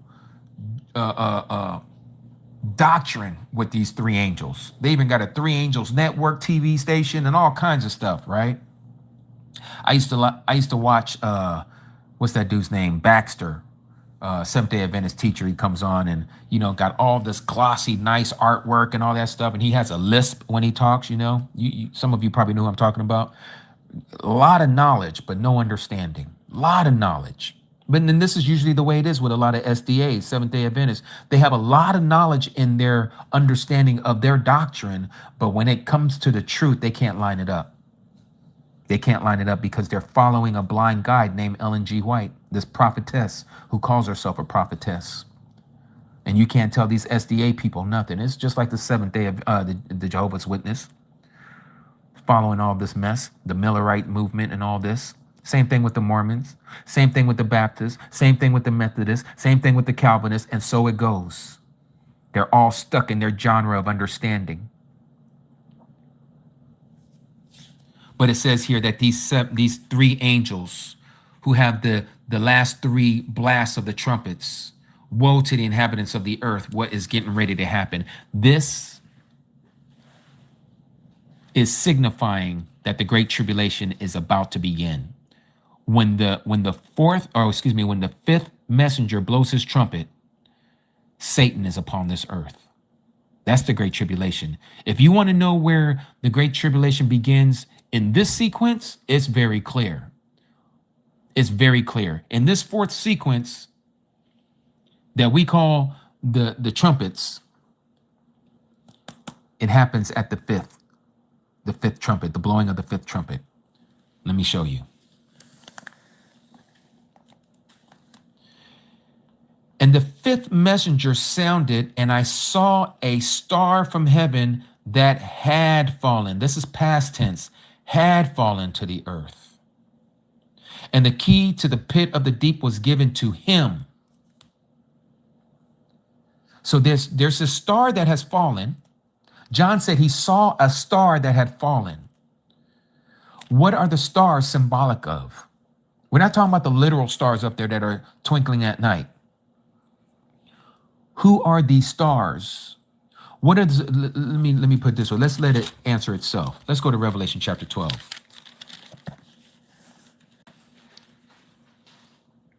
Verse 3, and another sign was seen in the heaven, and see a great fiery red dragon, having 7 heads and 10 horns, and 7 crowns on his head.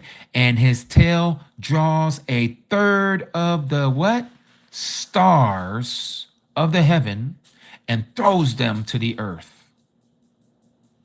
So we know who these stars are. This star right here in chapter 9 that had fallen, this means that he fell from being perfect. This is a fallen one. This is one of the fallen angels, but not just any fallen angel. This angel is the leader of the fallen angels. He was given this key to the bottomless pit, to the pit of the deep. It was given to him, to this fallen star. And it says, and he opened the pit of the deep, and smoke went up out of the pit like a smoke of a great furnace, and the sun was darkened, and also the air, because of the smoke of the pit. Let's stop there. What pit? What abyss was opened?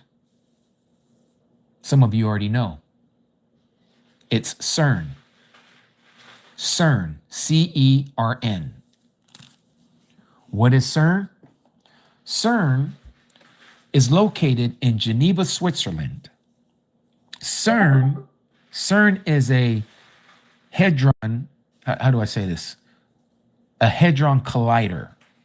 It takes atoms, and atoms are tiny, and they have, I think it's something like a 17-mile tunnel in the shape of a circle, and they have these two atoms going in opposite directions in this tunnel that's 17 miles long in a circle, and they're going in opposite directions of each other, and they smash into one another at almost the speed of light, and it creates an effect.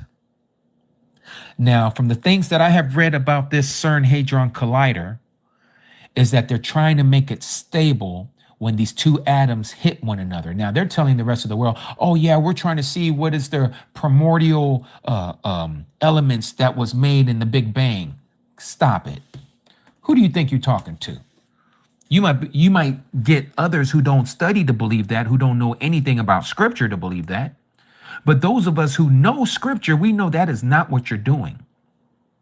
You have been commissioned by Satan himself, who has manifested to some of you. I'm not talking to any of you here. I'm talking about those who know what's going on, the ones who are under the control of Satan, who work for him, these that call themselves Jews and are not, and are the synagogue of Satan. They know what they're doing, and they're trying to stabilize the impact of these two atoms to stay open so that they can open up this bottomless pit. They said that every time they hit it, there's a camera that will literally take a picture of the moment of the impact of these two atoms, and they say that they can see a figure while it's open for that, just for that moment. It's like this wormhole is open, this portal is open, just for a slight moment. At that moment, that camera takes a shot, and they can see beings on the other side in another dimension. How scary is that? These people are playing with these evil, wicked entities that are ready to unleash themselves upon the earth. And Yahuah is going to allow it. That's what we're reading here about this fifth seal, this fifth trumpet.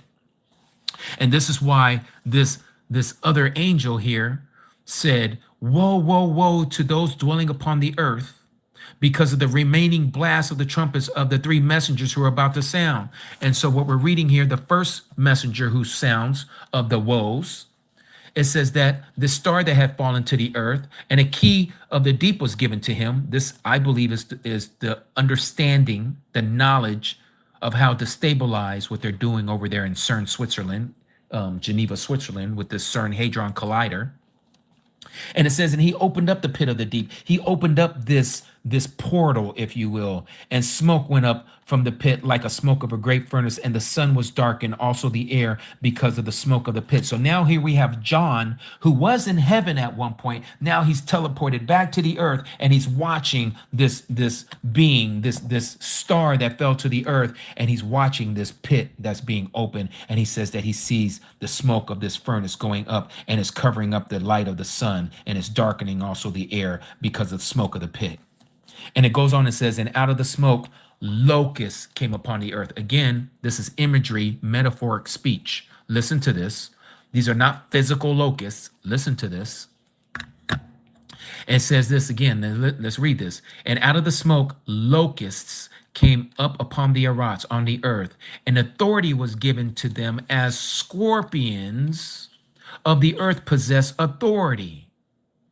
So what is it that these locusts have, that they have power of a scorpion? We're going to see here in a minute. And it was said to them, to these so-called locust-looking things, that they shall not harm the grass, because that's what locusts normally do. They eat foliage, right? They eat plants that have, what do you call that? Man, I can't remember what they call it. Not fluorescence. What is that called, baby? I can't even think right now. Chlorophyll. They'll usually eat chlorophyll that's in these plants. That's what locusts eat, right? But that's not what they're eating. It says, do not harm the grass of the earth, nor any green matter or any tree. Because again, that's normally the food of locusts. But only those men who do not have the seal of Yahuah Elohim upon their foreheads. Now, who's the ones who have the seal upon their foreheads? It's the 144,000. They have it upon their foreheads. They have it upon their foreheads. This is when Satan comes down. And remember, he's looking for the 144,000, but he can't find them. Revelation chapter 12. He can't find them. So what does he do? He goes after her seed. That's the rest of us. The assembly of Smyrna.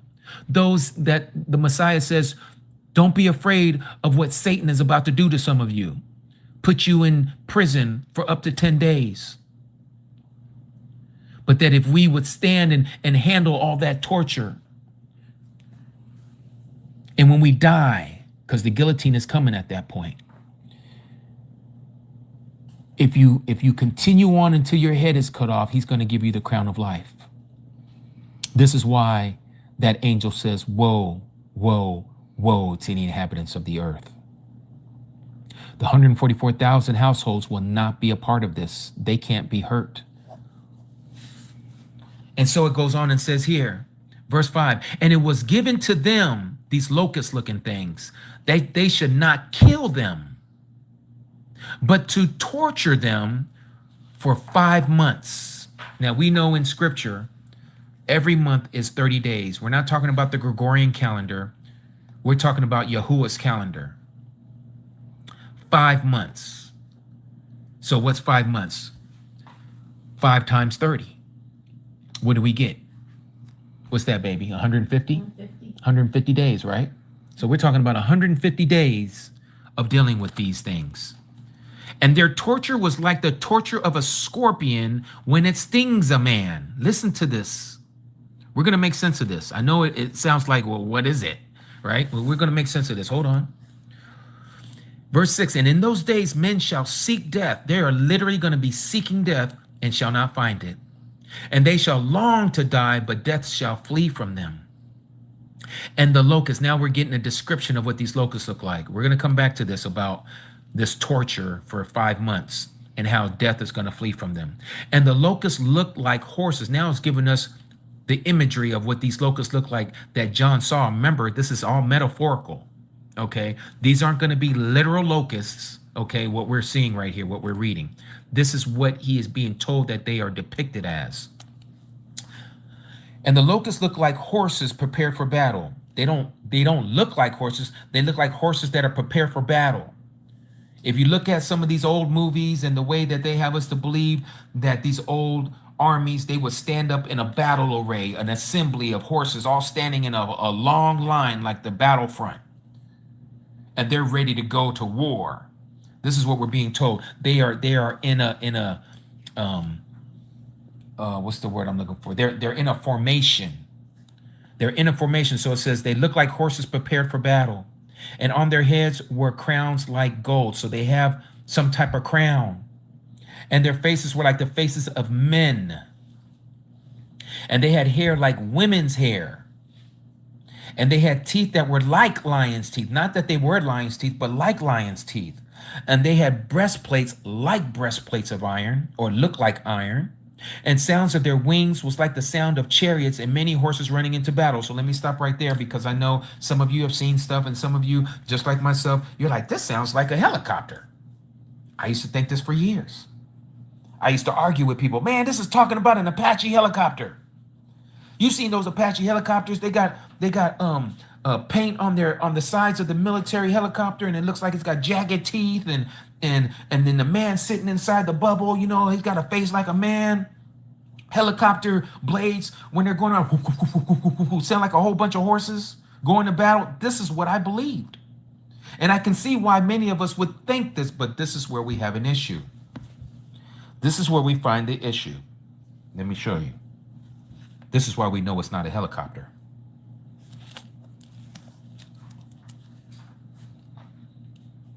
Verse 10, and they have tails like scorpions. Here we go again with the scorpions, and stings.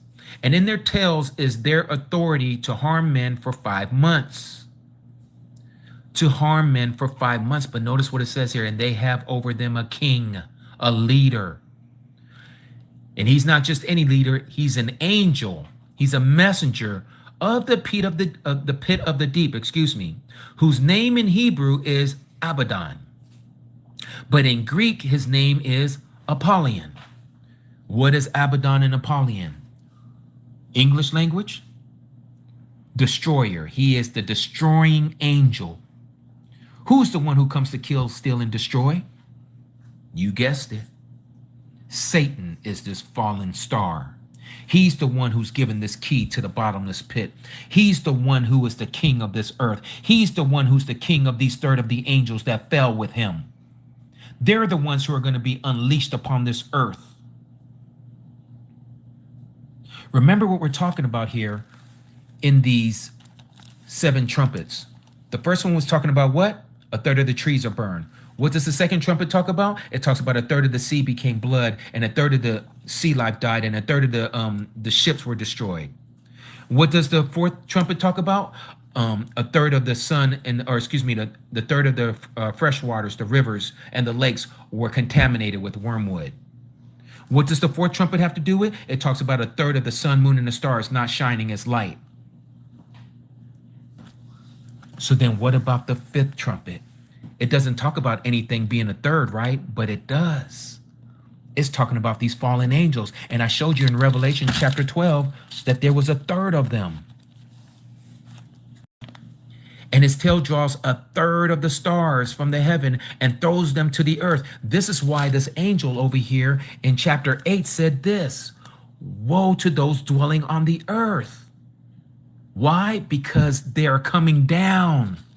They're going to be brought into our dimension. And this is why it says in Revelation chapter 12 about the dragon and the angels fighting against Michael and the upright angels, but they were not strong enough. Hold on one second, you guys. I got to answer this.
Sorry about that, you guys. I had to answer that call. Okay, so let's continue. All right. So this is why. All right. So this is why we see here in Revelation chapter 12 that Michael and his angels are going to fight against the dragon and his angels, but the dragon and his angels were not strong enough. That was to handle Michael and his angels. So they're going to be thrown to the earth. Like what it says right here.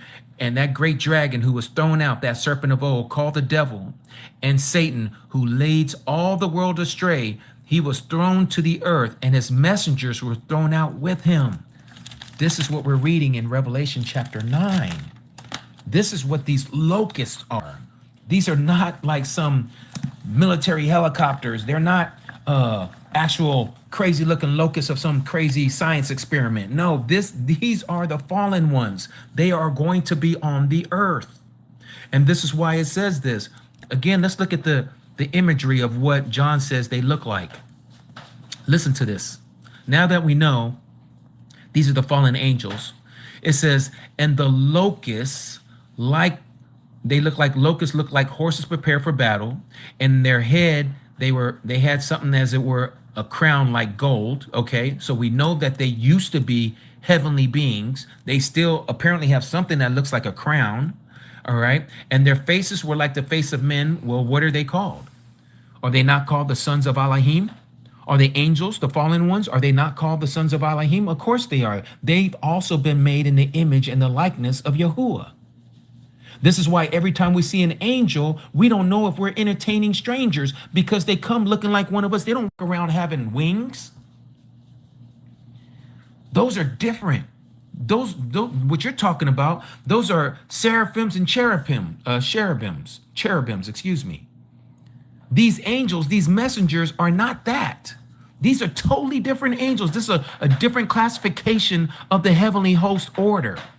They look like us. They can manifest and disappear. But when this happens, they're going to be manifest. They're going to be manifested. And so it goes on and says this. The first woe is past. See, two woes are still to come after this. So now let's back up. I told you we were going to look into verse 5. And it was given to them that they should not unalive them, but to torture them for 5 months. And their torture was like the torture of a scorpion when it stings a man. Okay, so now again, what is this power that the scorpions have? Well, let's go here. We're going to let the word give us the interpretation of the word. So we're going to go Luke, and I believe it's chapter 10. Yes. Luke chapter 10. This is when the Messiah sent out 70, right? Chapter 10, if you read down here, it says, and after this, Luke chapter 10, verse 1, and after this, the master appointed 70 others and sent them 2 by 2 ahead of him into every city and place where he himself was about to go. So these aren't the 12 disciples. These are 70 other disciples that the Messiah had that he sent them out, okay, for them to go before him to prepare the way for him so that he can come in there and share the truth with them, the true word, right? And then he said to them, the harvest indeed is great, but the workers are few. Therefore, pray to the master of the harvest to send out workers into his harvest. And so he says, go see, I send you out as lambs into the midst of wolves. Do not take a purse. And he gives them all these instructions of what they're not supposed to do, right? So now we're going to come down here and it says, verse 17, and the 70 returned to him with joy, saying, Master, even the demons are subject to us in your name. Right? Listen to that. Even the demons are subject to us in your name. So you're kind of knowing what's happening here. And he, the Messiah, said to them, to the 70, I saw Satan falling out of heaven as lightning. I saw Satan falling out of the heaven as lightning. What did we just read again in Revelation chapter 9? Woe to the inhabitants of the earth, right? I saw a star from heaven that had fallen to the earth. Yahuah is telling his disciples he already sees that day when Satan is going to be kicked out of heaven and he's earthbound. He already sees it because he sees the end from the beginning. But nonetheless, let's continue. Let's see what this whole scorpion power is. He said, see, I give you authority to trample on serpents and scorpions, and over all the power of the enemy, and none at all shall hurt you. But do not rejoice in this, that the spirits are subject to you, but rather rejoice because your names have been written in the Shamaim. Written in what? The Lamb's Book of Life. The Lamb's Book of Life. So what is this power of scorpions? It's called possession. This is why, and it was given to them that they should not unalive them, but to torture them for up to 5 months, or for 5 months. And their torture was like the torture of a scorpion, that is possession, when it stings a man, when it possesses a man. This is why he said what he said to them. Remember what they said to him. What did he say?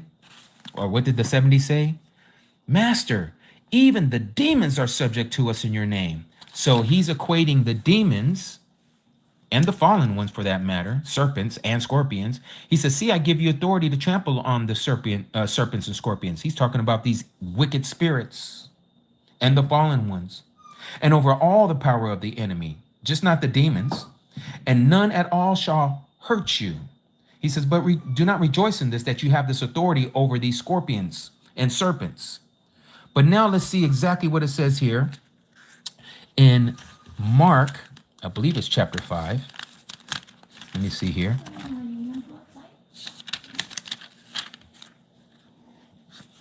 Yes, Mark chapter 5. Let's read this. And they came to the other side of the sea, to the country of the Gadarenes. And when he, the Messiah Yahushua, came out of the boat, immediately there met him out of the tomb a man with an unclean spirit. This man was possessed, who had his dwelling among the tombs. He lived in a graveyard, right? And it says here, and no one was able to bind him, not even with chains, because he had often been bound with shackles and chains, but the chains had been pulled apart by him, and the shackles broken in pieces, and no one was able to tame him. And continually, night and day, he was in the mountains and in the tombs, crying out and cutting himself with stones. He was trying to unalive himself. And what was happening? Death was fleeing from him. He wanted to be freed of these wicked spirits that were in him. This is what we're reading about the power of these locusts.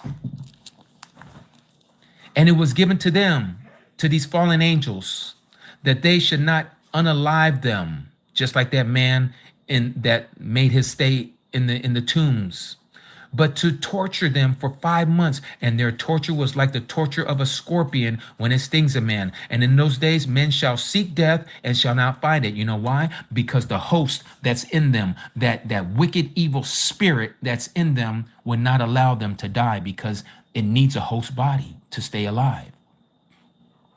It's the only way that they can materialize in this dimension.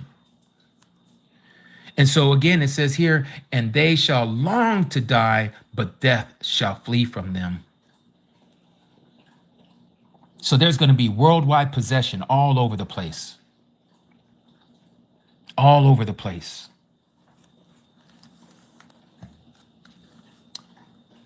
And so again, we read all of this, and it said, and the first woe was past. See, the 2 woes are still coming after this. Now, before we read this, remember it said here in verse 11, and they have over them a sovereign, a king, the messenger, the angel of the pit of the deep. Your translation may say the messenger of the bottomless pit, whose name in Hebrew is Abaddon, but in Greek, his name is Apollyon. Now, who's the one who's coming up out of the pit? Let's go to Revelation chapter 20. It tells you who it is. And I saw a messenger coming down from heaven, having the key to the pit of the deep, that is the abyss, the bottomless pit, and a great chain in his hand. And who did he seize? He seized the dragon, that serpent of old, who is the devil and Satan, and bound him for 1,000 years. And he threw him into the pit of the deep, and shut him up, and set a seal on him, so that he should lead the nations no more astray until the 1,000 years were ended. And after this, he has to be released for a little while. This is when he comes up out of the bottomless pit after the 1,000 years. It's telling you who he is before it happens to him, because he has not gone into the abyss yet. He is going there once Yahuah sets up his millennial reign here, and then he's going to go into the bottomless pit. And this is why it says here, and they have over them a sovereign, a king, the messenger of the bottom of the pit of the deep, whose name is Hebrew, or in Hebrew is Abaddon, and in the Greek is Apollyon. This is him. This is Satan himself, none other. He's that angel, the messenger of the abyss. Again, he's the one who was taken into the abyss, and he's going to stay there until the 1,000 years are ended. And after this, he has to be released for a little while. This is when he is going to wage war again with the saints. This is going to be right here. And when the 1,000 years have ended, verse 7 of Revelation 20, Satan shall be released from his prison. That's the bottomless pit. He's the one who comes from that pit. All right. He's the same one that it talks about in Revelation chapter 17. where it says here, verse 10, Revelation 17:10, and there are 7 sovereigns, 7 kings. 5 have fallen, 1 is, and the other has not yet come. And when he comes, he has to remain a little while. And the beast that was and is not, and is himself also the 8th, and is of the 7, goes to destruction. How is the 7 also of the 8th? Because it's the same being. It's Satan. He's the 7th one, and when he comes back out of the pit, he's the 8th one as well. This is after the 1,000 years. Okay? It's all there in us, or in our face, but you wouldn't know this unless you start to see the evidence that's right there in the book. Because if you look at it and you're reading Revelation as a chronological book, no wonder why we're confused, because we don't see the breaks in Revelation. These sequences, as I call them, they're there. And this is why I'm showing you these sequences so you can see for yourself. I'm not pulling the wool over your eyes. I'm letting you see that there are sequences here. There are successional chains of events, and then it starts over again, and he's showing us successional chains of events, and then he's starting over from another angle, and he's showing us successional chains of events again, and then they all culminate together, and now there's this line again where you go to the 5th sequence, you go to the 7th sequence, you go to the 8th sequence, and it all makes sense. It all makes sense. Okay, so remember, as I was telling you, how the first trumpet, second trumpet, third trumpet, fourth trumpet, they all had to do with the third. Well, the 5th trumpet also has to do with the third. It just doesn't say it, but we know it's the third of the stars. These are the ones that are called the locusts here. These are the ones that come out of the abyss, the bottomless pit, this other dimension, and they're going to wage war on this earth by torturing people, by possessing their bodies and becoming these wicked spirits living in these host bodies. And this is why they can't die. This is why they're going to be tortured for up to 5 months. These are the people who don't have the seal of Yahuah Elohim on them.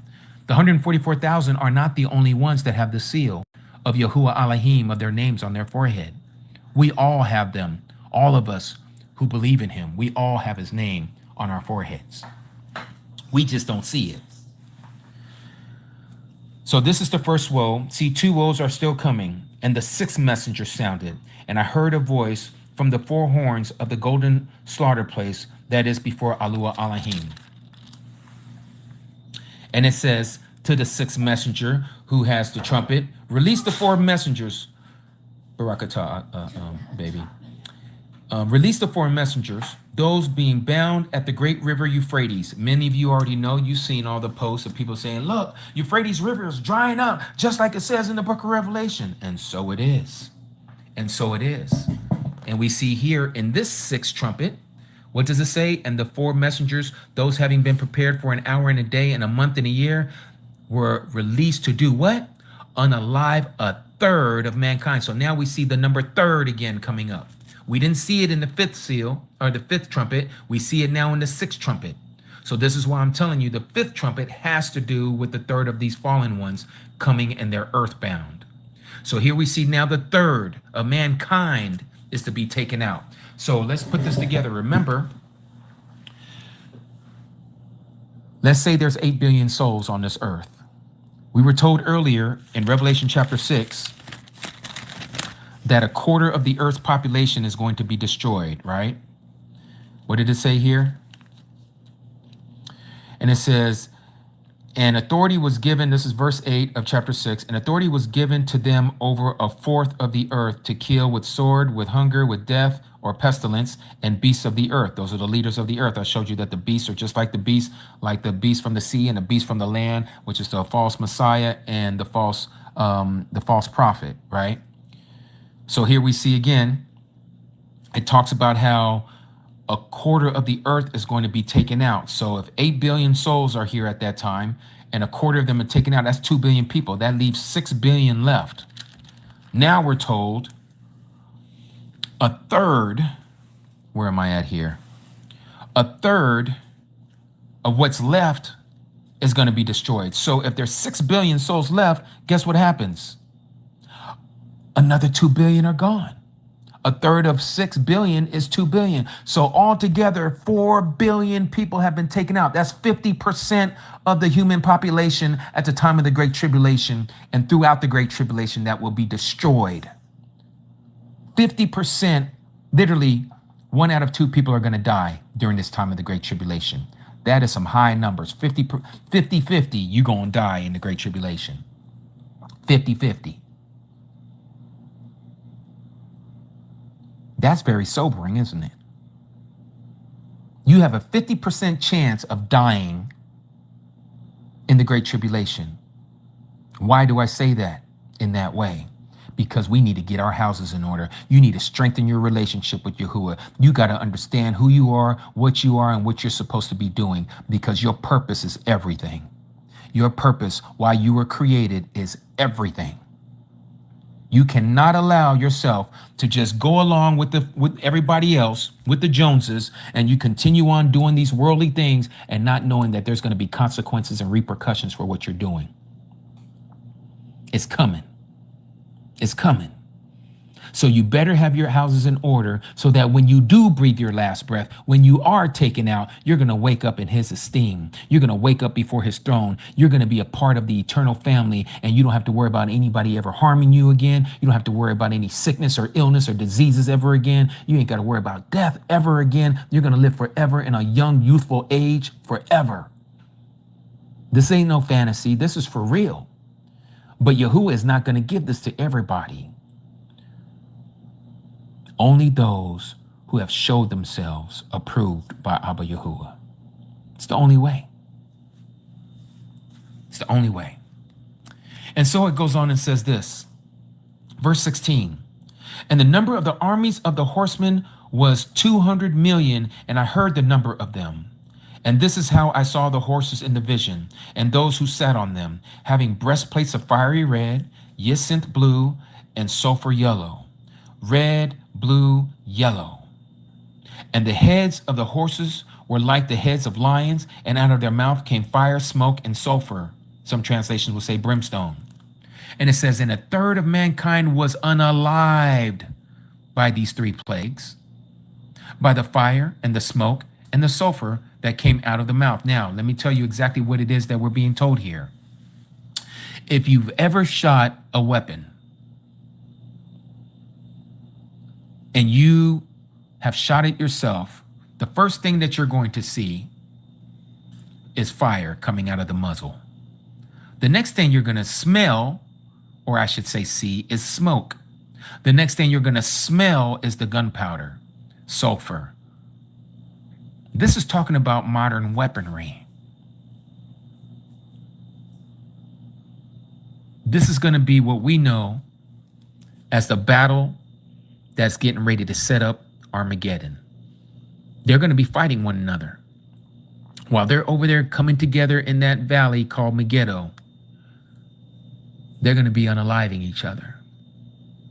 And when that happens, we're cracking the sky. We're coming back with the Messiah. But again, let's continue. So it says, a third of mankind was unalived by these plagues. Fire, smoke, and sulfur, or brimstone. It says, for the authority of the horses is in their mouth and their tails like serpents having heads, and with them they do harm. And it says, and the rest of mankind who did not, or who were not unalived by these plagues, they didn't repent. They didn't repent from the work of their hands. They should not worship these demons and idols of gold and of silver and of brass and of stone and of wood that are neither able to see nor to hear nor to walk. They did not repent of their murders, nor their drug sorceries, their pharmakia, their pharmaceuticals, nor of their whoring. What kind of whoring? Religious whoring, spiritual whoring, nor of their thefts. These people are hard-headed. They want to stay doing their Christianity. They want to stay doing their Buddhism. They want to stay doing their Islam. They want to stay doing their Taoism. They want to do their yoga exercises. They want to keep on doing and flashing all of their rings and their blings and their cloaks and their everything else that they got on them. Fake boobs and fake lips and fake eyelashes and fake booties and all this stuff. They're about to get it. And it's not because they got that stuff, but they're putting their life into those things. They became their idols. They want to be looked at. They want to be gawked at. They want to be idolized, I should say, by the opposite sex, some of them by the same sex. It's all about them. It's all about what they can get. They don't understand that this world is passing away and everything that's in it because they don't know the Creator. They don't know Yahuah. They don't know how serious he is about his law, statutes, and commandments. They don't know how serious he is about the blood that was shed for the entire world. What the Messiah did was just not for Yashra all. It was for every single being that has ever been created. Either you accept him or you don't. And if you don't accept him, then you're going to walk up to that throne on that day of judgment and you're coming empty-handed. And since you don't have an offering to give because you didn't accept the lamb that was freely given to you, the perfect lamb, the seven-eyed, seven-horned lamb that we read about in Revelation chapter 5, since you don't have him, all you have is yourself, and you have to pay the penalty, even though he paid it for you. You didn't want his blood. You didn't want his life over your life. So now you have to pay for it with your own blood. The lake of fire awaits you. The lake of fire is waiting for you. Some of you that are listening to my voice, I hope there's none of you, but it's just what it is. Some of you, you have a reservation in the lake of fire because you're not going to change. You're not going to do what is required of you to be one of his people because you're stuck in tradition. You're stuck doing the commandments of men. You're not wanting to keep his commandments and statutes and instructions because you said it's been done away with. You said it's been nailed to your pagan cross. You said that you don't have to do it anymore because he did it.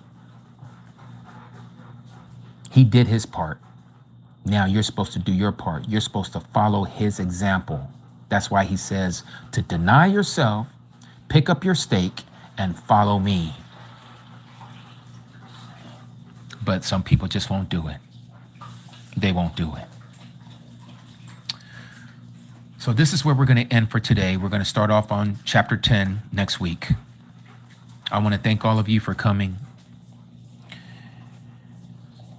And as and let me just say this, as we didn't come to the very end of this fourth sequence. We came close, okay, because we didn't get into the third woe.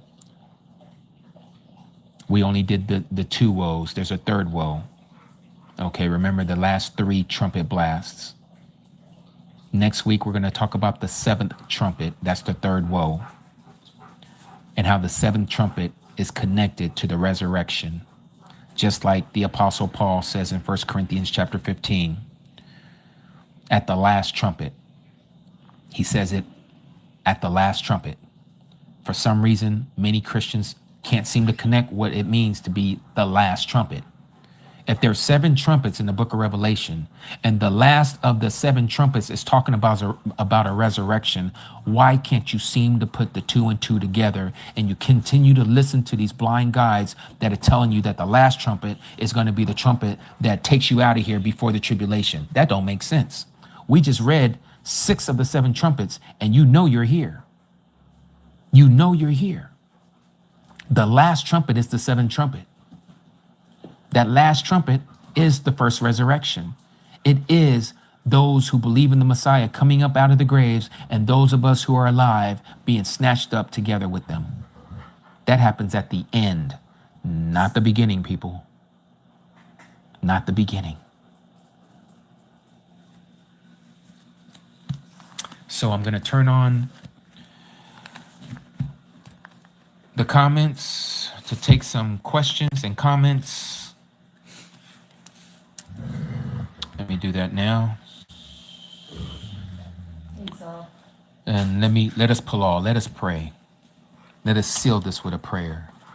Heavenly Father, we thank you for this time of coming together to open up this book called Hazun, Revelation, Apocalypsis. Abba, we thank you for revealing to us the unveiling of your truth. We know we have more to learn. We know that there's other things that are hidden from our sight in your words, O Abba, that you have not allowed us to see just yet. But we ask that you would keep our hearts open. We ask that you allow us to have our spiritual antennas up, O Abba, so that we may be able to receive from you your word, the words that lead us to life. Abba, I pull off for all of us before you. Please do not deal with us according to our ways, nor according to our transgressions that we've committed before your sight. But we ask, O Abba, that you be kind to us and that you do not deal with us according to our wicked ways. Have mercy upon each one of our beings, O Yah, and may our names not be blotted out of the Lamb's book of life, but may it stay there so that we may live with you forever and a day.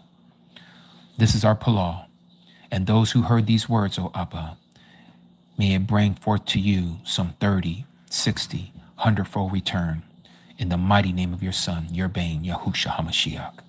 Hallelujah, Yahuah. Hallelujah, Yahuah. And hallelujah, Yahuah. Amat. Rumamu Yahuah. Exalt Yahuah. All right. So who do we have and what do we have here? Any comments or questions on what we went over today?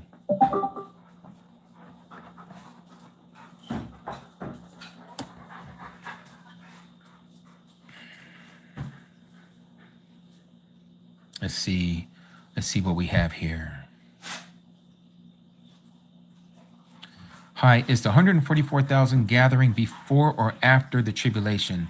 So Lachey is going to be before the Great Tribulation. This is why he said in Revelation chapter 3, verse 10, again, if we read that together, notice what it says here. What's up, Sheba? What did he say in verse 10? Because you have guarded my word, you have kept my word of endurance or patience, some of your translations will say, I also shall guard you or keep you from the hour of trial. This hour of trial is the Great Tribulation, Lachey, that shall come upon all the world to try, that is to test those who dwell on the earth. What is Yahuah testing them? To see if they're going to keep his commandments or not. Same thing that he said to the children of Yasharal in Exodus chapter 16. Notice what he says there. Exodus 16.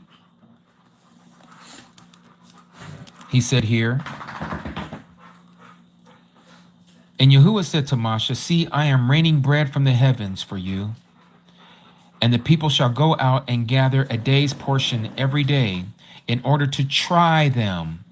That word try is to test them. Whether they do what? Whether they walk in my law or not. Let's put this in a prophetic way.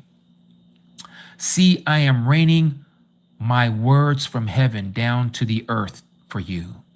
Remember, the Messiah says, I am the bread of life. I am the bread that come down from heaven. Not as your forefathers ate, that they ate and died. No, this bread that we eat brings life. Okay? So this raining of the bread is his word. And he says, and the people shall go out and gather a day's portion every day. What is the prayer? What is the prayer that the Messiah told us to pray? Let's go to Matthew. What does he say here in Matthew chapter 6?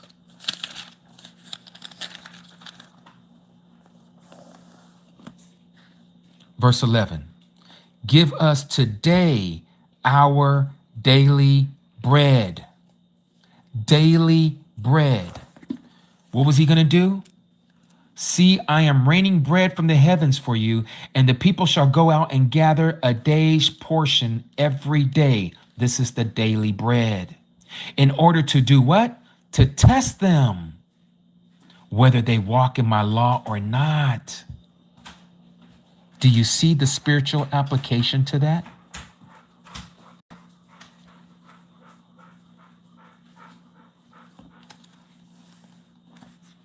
So that's what he's going to do with the Great Tribulation. It is to test those to see if they are going to keep his word. That's what the Great Tribulation is all about, the great testing, the great trial.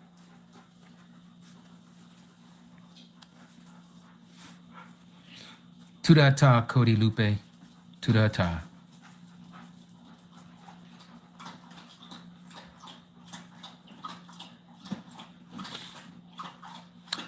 Nico, is it wrong to wear makeup and eyelashes, etc.? Also, thank you. Great study.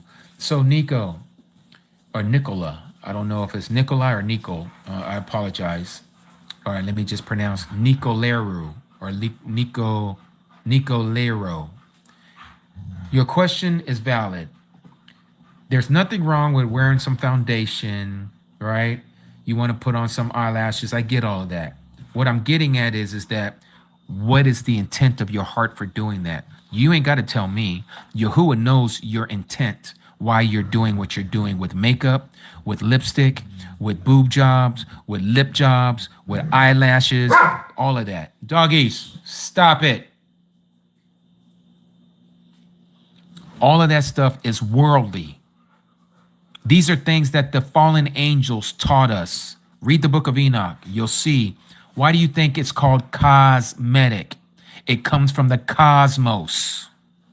It comes from those who fell, those who came down. That's why they call it cosmetic, because they're the ones who taught us this cosmology.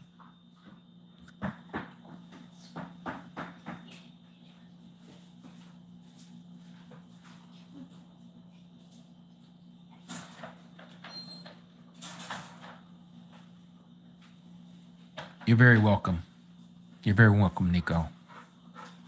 It's up to you what you do with the information. Again, you know, some of you who do things to your body, I'm including men as well. It's just not the sisters. It's just not the brothers too. Why do you go to the gym to flex? Why do you go to the gym to have your pecs all out of your wife beater shirts? You know what I'm saying?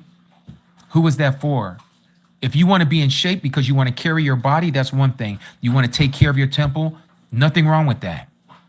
But what's the intent? Yahuah knows. You can't hide it from him. You can hide it from man. You can hide it from men and women all day long. But again, it's you before him who sees and knows all things.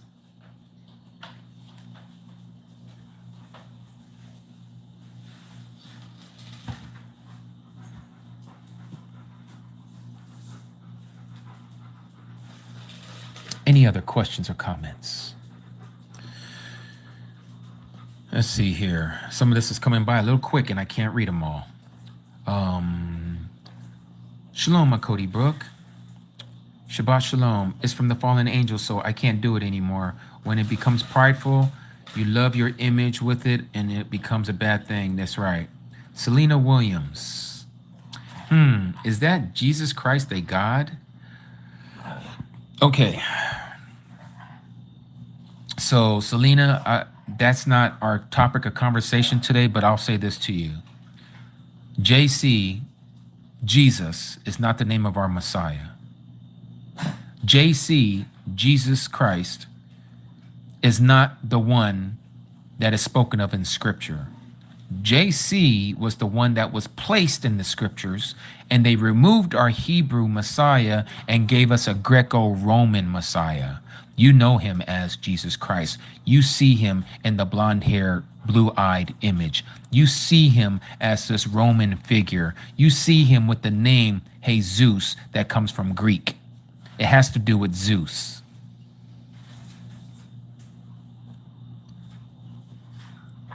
Henry, you say, I see why the enemy, took the book of Enoch from our truth. May the truth of I am be with his children. That's right. 100% Henry. Ladybug, shalom, shalom. Praises, honor, and esteem to Yahuah in the name of Yahusha. I was wondering what Bible would you suggest I read besides KJV? And also, what is your website, brother?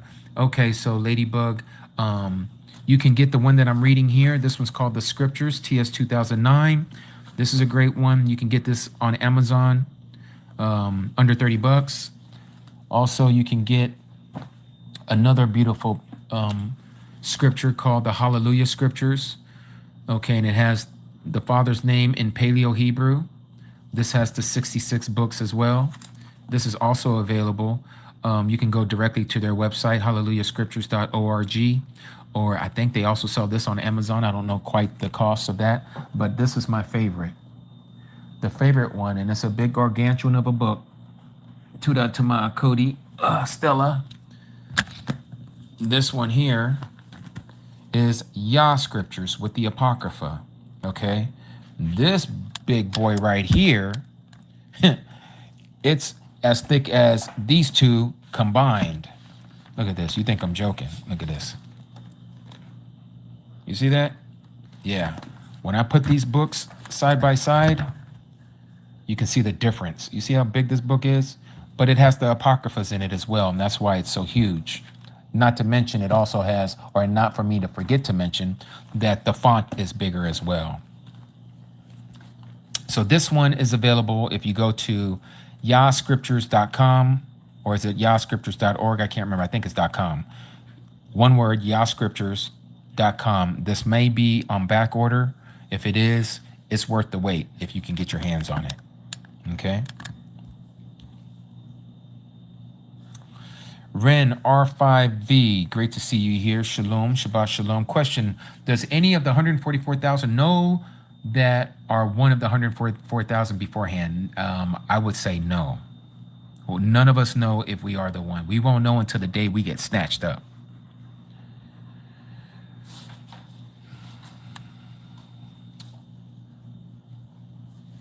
Lady of Sovereign, hi. I don't quite realize who you said the beasts of the earth are according to Revelation 6:8, because on my context, C takes is to Leviticus 26:22.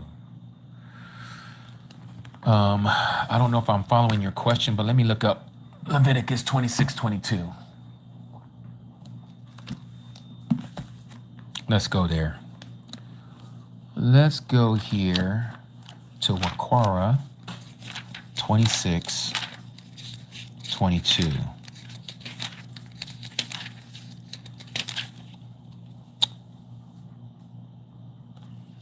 Okay, so here you're talking about where he says he shall send wild beasts among you. Okay, so let me read this for everyone here, so we're all on the same page.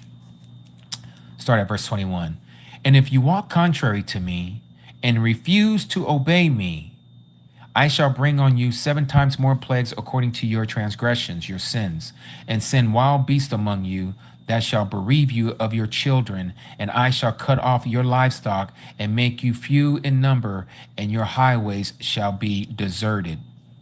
And if you are not instructed by me, by these, but walk contrary to me, then I also shall walk contrary to you, and I myself shall smite you 7 times for your sins. And I shall bring against you a sword executing vengeance of my agreement, and you shall gather together in your cities, and I shall send pestilence among you, and you shall be given into the hand of your enemy. So again, all of this is talking about exactly what we just talked about in Revelation.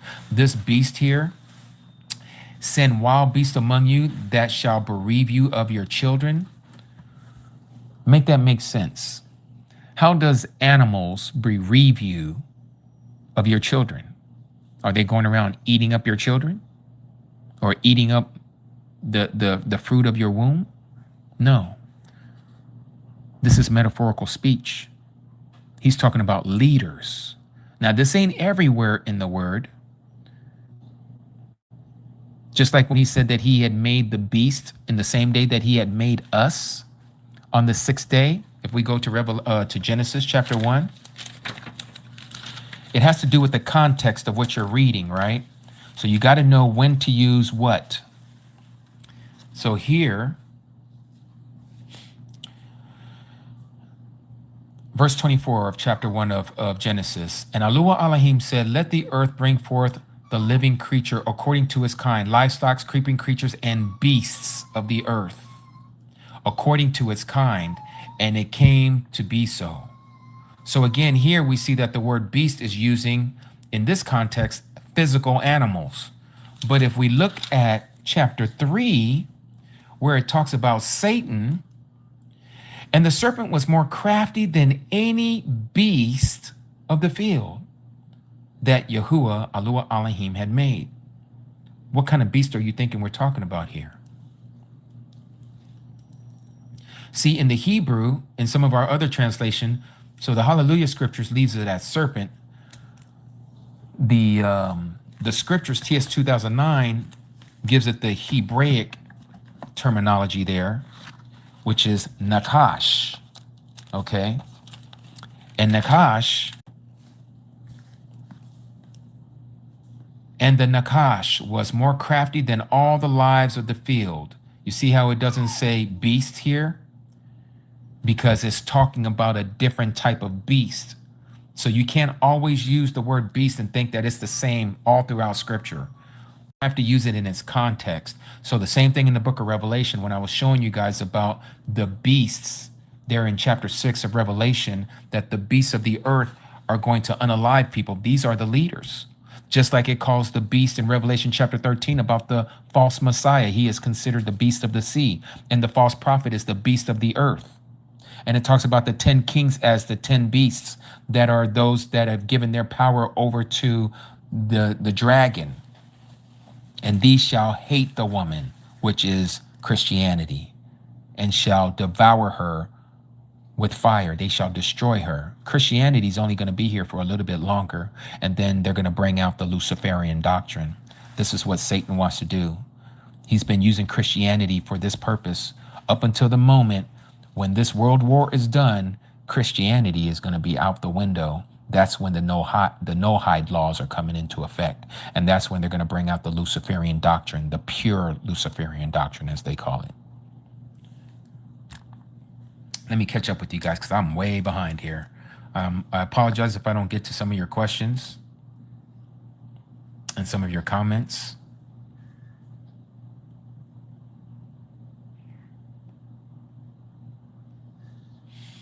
Let me see.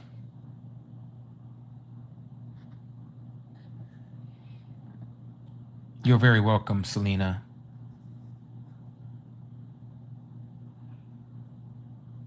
All praises to Abba Yahuwah because he is the one. He's the one. Sneer, let me see if I can say your name because it looks a little hard to pronounce. Sneer-Resenid, you say that the mRNA V thing is the mark of the beast, and I'm sorry to tell you, but it's not. If mRNA was the mark, then you would still see people not being able to buy, sell, trade, travel, have employment, any of that. Because again, no one is able to buy, sell, or trade unless they have the mark. Okay. But look now, look at us. Even those of us right now that are talking about what we're talking about. There's no law of them telling us, you can't go to Walmart, you can't go to Albertsons, you can't go to this, or you can't go to this unless you have or proof that you've taken this mRNA.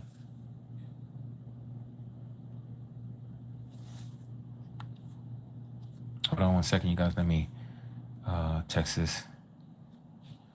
Okay, the first the AC unit has been fixed. Now he's heading to the other one. Please let your tenant know he will be there in about 5 minutes or so. Okay, great.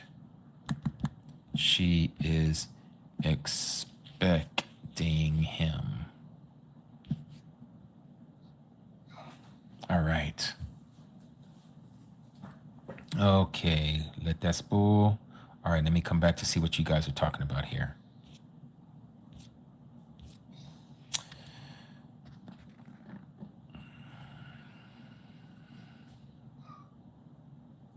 Michael Efren, is the Ethiopian BIBLE worth getting? I have a copy of the Ethiopian BIBLE. In fact, they are mass produced here in all places, Las Vegas, Nevada.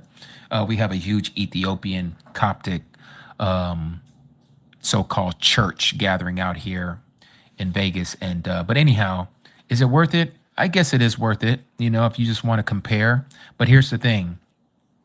From their language, from the Ethiopian language, and they translated into the English, they did the same thing as the King James Version with Tyndale and Nelson Publishing and Zostervan or Zondravan or whatever they call them. They're still putting in, these pagan words into the English. They're calling him Yahweh instead of Yahuwah. They're calling him JC all throughout the New Testament.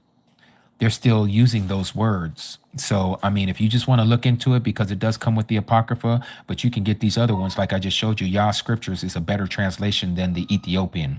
The Ethiopian assembly, if you go back and you do the study on the Ethiopian Coptic churches, you're going to find out that they came about right around the same time that Constantine started what we know as Christianity in the Roman Empire. This is why all throughout Ethiopia, you're going to find these monasteries, these chapels made in the shape of a cross. It's all pagan. It's all pagan. They've also been influenced by paganism.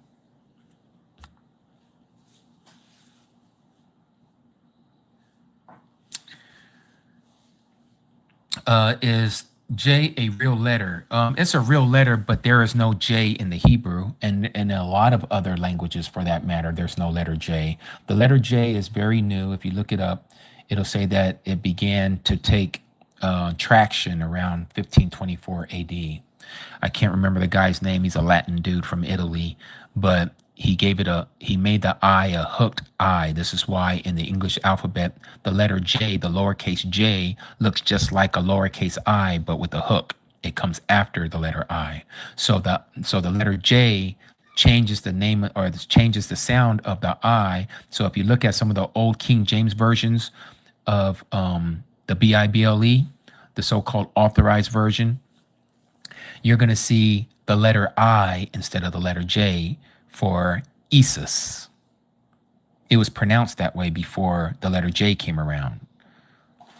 So before 1524, everybody in the English-speaking world was calling the Messiah Isis and not Jesus.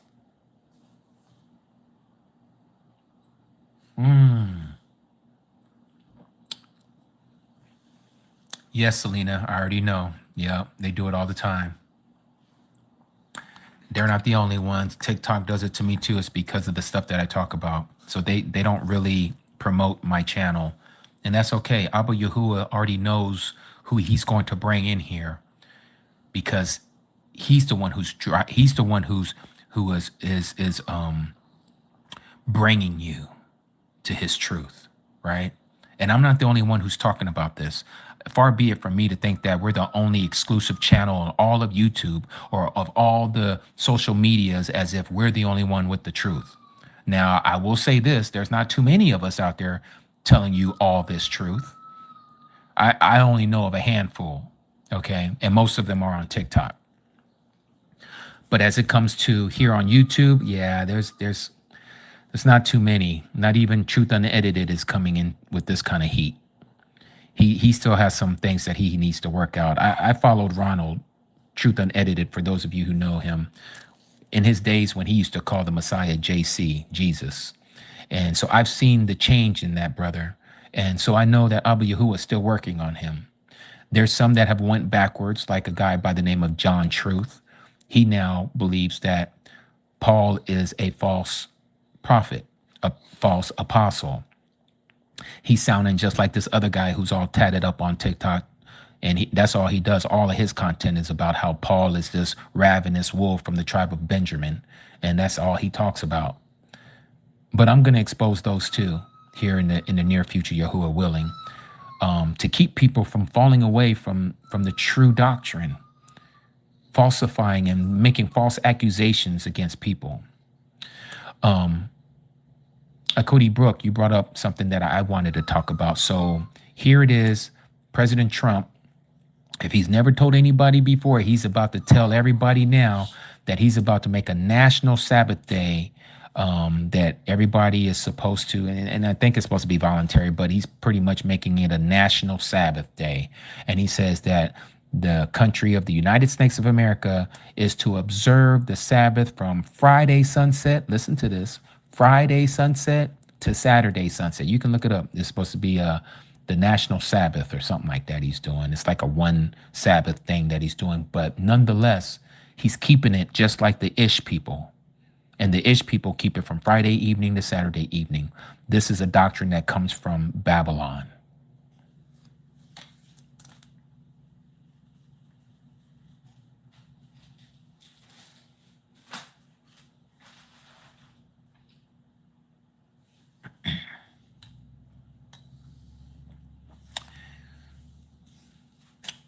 Yes, Selena. 17th of May. Is that when he's supposed to be doing it? Okay.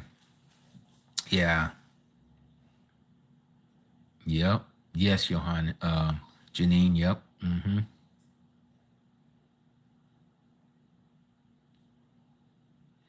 No, we don't keep it that way anyways. But you know, people who do, they're going to be the ones that keep doing it. Cody Amadora, we sure will. We will keep our Cody in Palal's, and much ahaba to you as well, Cody. I'll make sure before we clock out of here, we Palal over you, Cody. Stephanie, you say, I agree that the mighty one brings souls unto himself. And he said, if I be lifted up, I draw all men unto me. Thank you for the truth. Amen. Yes, yes, Stephanie. And we hope that you continue to come back and learn more truths so that he may open up your eyes even to more of the truth, Stephanie. I appreciate your words and I receive that. TURAH. That means thank you in Hebrew. Yes, Blanca, it just might be another test run.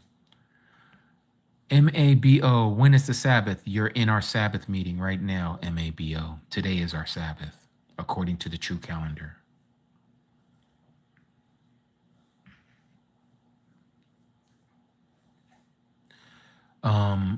Orame York. So again, today is our Sabbath. That's the real Sabbath, is today. It's not always on this day, but it's like this for the rest of this year. And when I say the rest of this year, we're not talking about the year 2026. We're talking about the Creator's year. And his year begins and ends at the spring equinox, which normally happens around March 20th on the pagan calendar, the Gregorian calendar.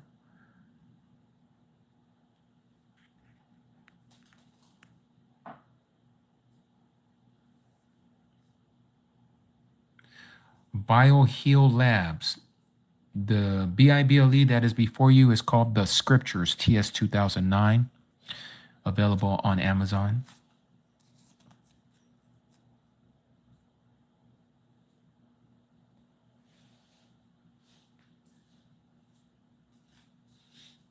You already know, Aki Bob. He doesn't know. President Trump has no idea. Jubilee prayer, he don't even know about the Sabbath. Look, as you know, Aki Bob, not too many people know this truth like we know it. And this is why he says he's only picked a few, right? Many are called, but a few are chosen. Not many have been chosen. Only a few have been chosen out of the many, and not all have been called.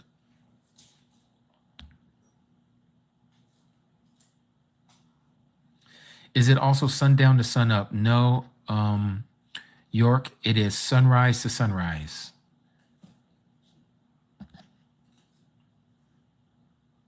Brooke, you said, can you explain the Luciferian doctrine more, please, Jimmy? Okay, so the Luciferian doctrine, and we see it in scripture, Satan wants to be worshiped, okay? He wants to be the Most High, right? Now, are they going to call it the Luciferian doctrine when it comes out? I don't know. I have no idea.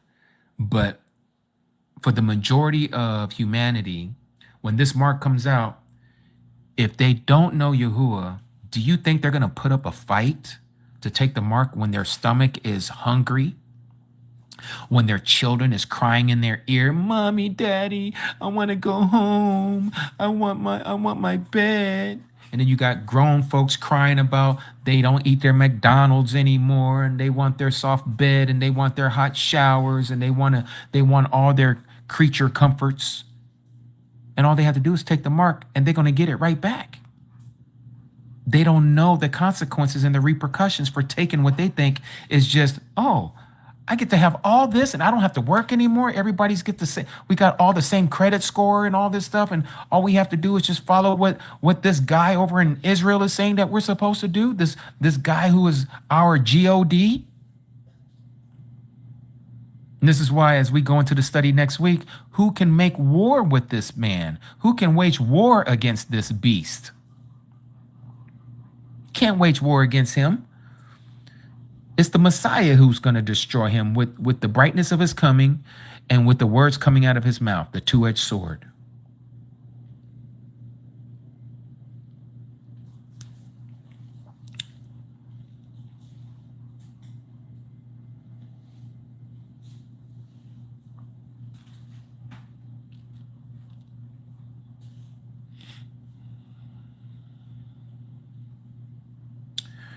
One more question. Does the 144,000 consist of those who died and also the ones who are still alive? It's only the ones who are alive at the time when this is going down. It's just like some of us, we weren't raised in the time of the Exodus. Those are for those people. They're serving their purpose. It's written in our historical books in Scripture. Same thing at this time of the Great Tribulation. Those who are living at this time, as you and I are living right now, we have the opportunity to be worthy, to be counted worthy, to escape these things that are about to come upon the earth. Those people who have died, they've already escaped these things. They're not going to be here to have to deal with it. So this is talking about people who are alive at the time of this happening. That's why, again, let me take you back to that passage again. Okay, and I don't want you to think that I'm getting short with you. I just want you to see this, Lachey, because sometimes our comprehension of reading, we have to remember what is being said to us, right? So I'm going to walk you through this. Look at this, Lachey. Because you have guarded my word of endurance, I also shall guard you from the hour of trial that shall come upon all the world to try those who dwell, who live on the earth. Could this be people who are under the grave, under the ground? No, because they're not living. They're not here. They've already went through their test. What does it say in Hebrews chapter 9? What does it say there in Hebrews chapter 9? I believe it's verse 26 or is it verse 27? I can't remember. How does it say it here? Verse 27. And it awaits men to die once, after this, the judgment. They're done. They've already, either they passed their test while they were living, or they failed while they were living. But the 144,000 that is being mentioned here as the assembly of Philadelphia in Revelation chapter 3, verse 10, they're going to be alive at the time. It's to try those who dwell on the earth. So this cannot be someone who has already died. The 144,000 are going to be those who are alive. This is why he says he's going to keep them out of that trial. Okay?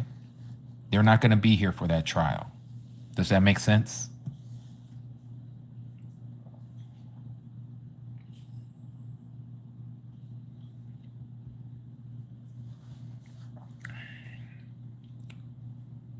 Beautiful, beautiful. Yahuah. Debbie, should we cancel life insurance or burial insurance policies? Debbie, I'm not an investor. What do we call it? What do you call that, baby? Those who I can't think of it either. But anyways, I can't give you any suggestions on what you should do with your insurance. Let me say this. Nobody knows the day or the hour that Yahuah is going to have them breathe their last breath, right? So continue on doing what you're doing as long as it's not going against the laws of Abba Yahuah. Having insurance is not going against his laws. You're not breaking any commandments by having life insurance or medical insurance or any kind of life insurance policies, right? Because we don't know when we're going to be taken. What many of us do know is we are that generation to see this stuff happening. That is without a shadow of a doubt. It's not for another generation. We are the generation. Again, everything is pointing to us right now. All the signs are not for those who don't believe. The signs are for those who do believe, because you know what you're looking for. You're seeking and you're looking for these signs. Those who don't know the Creator, they don't even know what signs to look for. Most people that have an argument of not wanting to follow the creator or don't know his real name, even Christians. Most of these people don't even read the word, but they have all these opinions and they're going to tell you, oh, this is a lie and there's contradictions. And oh, really? Can you show me one? Oh, I don't know where it is, but it's in there. I know it's in there. Okay. Well, you probably believe that. I'm sure you believe that. But if I was to tell you there's none, it's only because you don't want to believe it. And there is a lot of people who have no understanding of scripture, but yet they're going to give you their opinion of why they don't keep it. These are the same people that don't see the signs.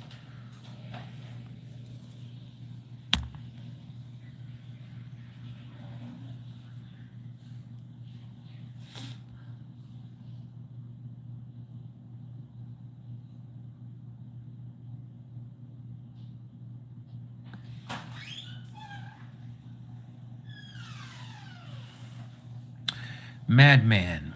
In Revelation 22:16, and you use the pagan word Jesus, calls himself the bright and morning star. Yes, and what are you getting at, madman?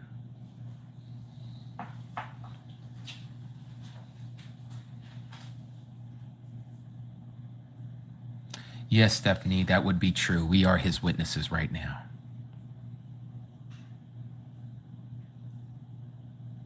I'm glad you like the new virus, Denise. I don't know what virus you're talking about, but I'm glad you like it.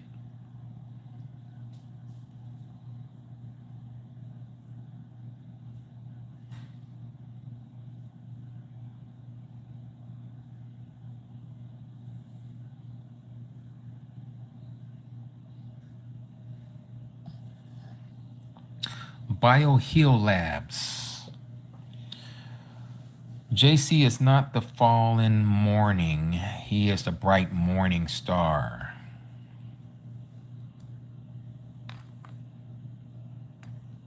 Oh, well, I would say JC is Lucifer as well. Yes, JC is Lucifer. But that passage that you're talking about in 22:16, you're mistaken. First of all, the word Lucifer is Latin. It is not the original name given, or it's actually a title, I should say, of Satan. Satan's real name is Halal. Halal, okay? It means praise or to one who shines. So Lucifer in the Latin means the light bringer or the shining one, okay? It is not the bright and Bakor star, the bright and morning star. Two totally different things.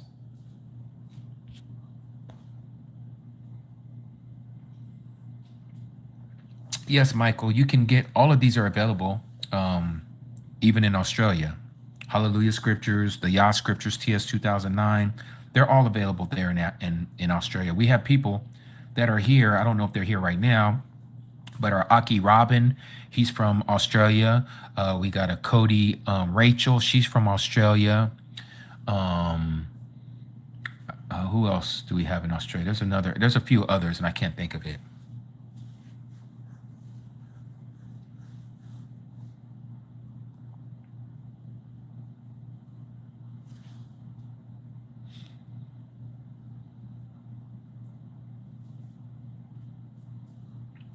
Oh, I see. I see. Yes.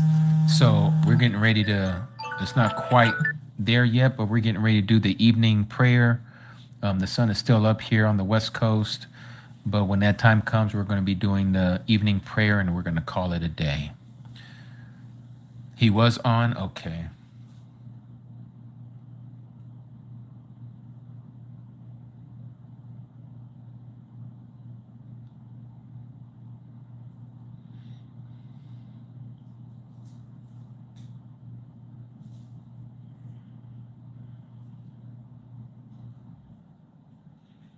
Exactly, Cody Diane. The hantavirus has been around here in the desert Southwest for some years, and it's nothing but another string of the Black Plague, the Black Death of Western Europe back in the day because of not being clean, not picking up and making sure that these rodents aren't running all over your house.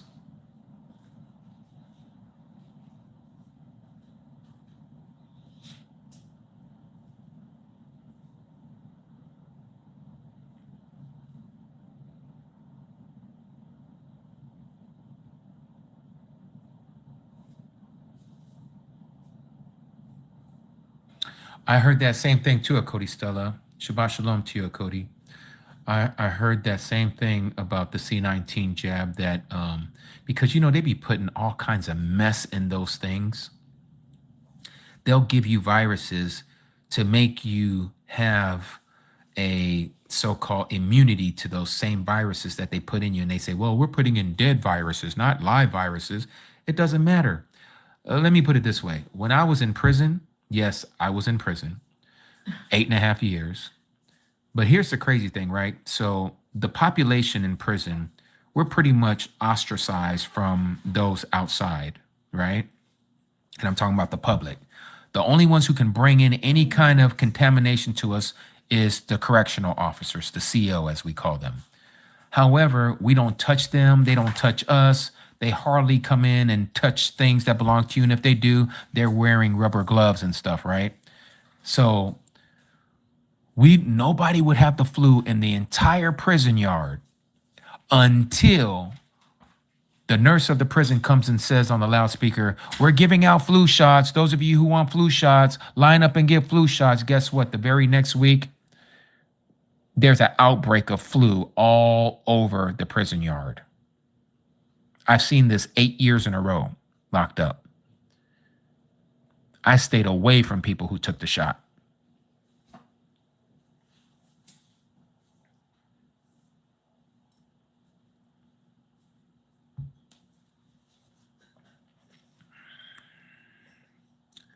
Yep.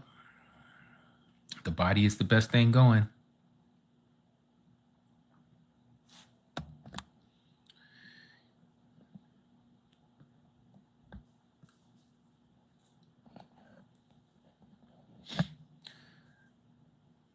Yah's chosen daughter. So if the earth is where we will reign forever, where will people who die in their sins go? Where is the lake of fire? So the word Hades is a Greek deity. Okay, just so you know. I don't know if you knew that. Hades is a Greek deity. He's the deity of the underground. Okay. What is the first, third in heaven? First, second, and third heaven? Matthew 16, 19, 18, 18. All come in here. All come in here. I don't know what the all come in here part is, but okay, so let me explain this part to you. Okay, so first of all, where will the people who have died of their sins go? So they're going to the lake of fire. There's a place that we all don't know exactly where it's located. We just know that it's a place that Yahuah has made, and it's not in the belly of the earth, as many of us have been taught, but it is a location. And let me just read this for you here in Revelation chapter 14. And it says here, verse 9, and the third messenger followed them, saying with a loud voice, if anyone worships the beast and his image and receives his mark upon their forehead or upon their hand, he or she also shall drink of the wine of the wrath of Yahuah Elohim that is poured out undiluted into the cup of his wrath. Now I'm going to get deep into this when we do this study, when we get here to this passage of Revelation. But to answer your question, it says, and he shall be tortured with fire and sulfur before the set apart messengers. So the Kadash angels, and before the Messiah, the Lamb, they're the two that are going to see the smoke of their torture, those who are reserved for the lake of fire, their torture that goes up forever and ever, and they have no rest day or night, those worshiping the beast and his image, also if anyone receives the mark of his name. So again, we're not told exactly where the lake of fire is going to be, but it's a location where the angels and the Messiah is able to watch them burning. It's not for us to watch, it's for them to watch, because again, for us to see that, it would be a reminder when Yahuah says that he is going to erase all the former things, everything is going to become new. He's not going to allow us to remember the things that got us to do what we did and all that stuff, and seeing people being tortured. That has nothing to do with us. That's not us having life and life more abundantly, watching others burn in the lake of fire. That's not for us to see. Those set apart angels, that is their mission. Yahuah has commanded them to watch over that lake of fire. The Messiah will always see it because he is who he is. He's omnipresent.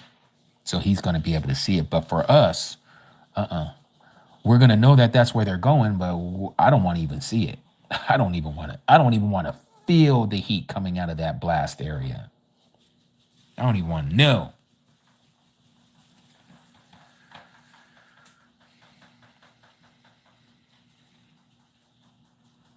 Getting close to the evening Palal or the Arab Palal here on Shabbat.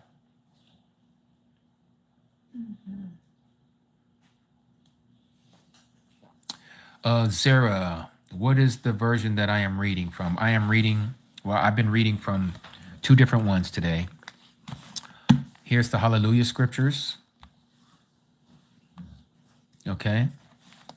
And then this is the one that I use the most, the scriptures, because I have a lot of notes and underlines and stuff. And I already know, photographically where everything is, or not everything, but most of the stuff. So it's easy for me to point out when I'm sharing this word with you guys.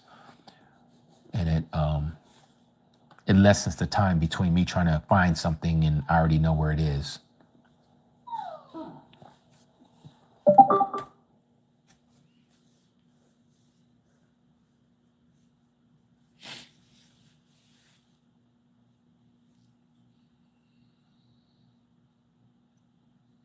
Elizabeth Molateri, y'all make me ill. Okay, if we make you ill, then you might want to go somewhere where you feel a little better.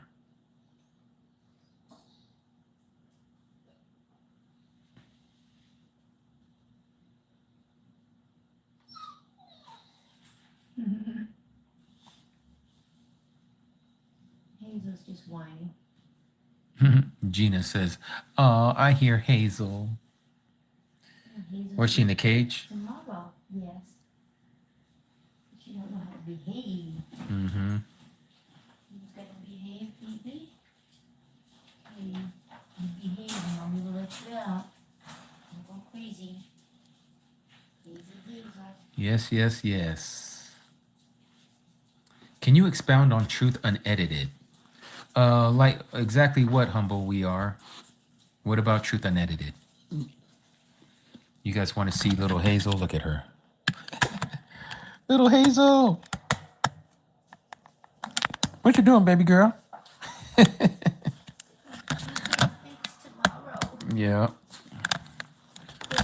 What? You want to say hi to everybody? Huh? You want to say hi to everybody?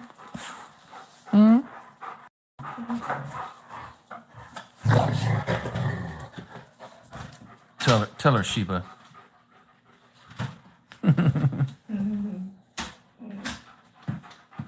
Yes, baby girl. Yes, Sheba's. Yes. Mm-hmm. You my big baby girl, huh? You keep everybody in line, don't you, baby girl? Yes.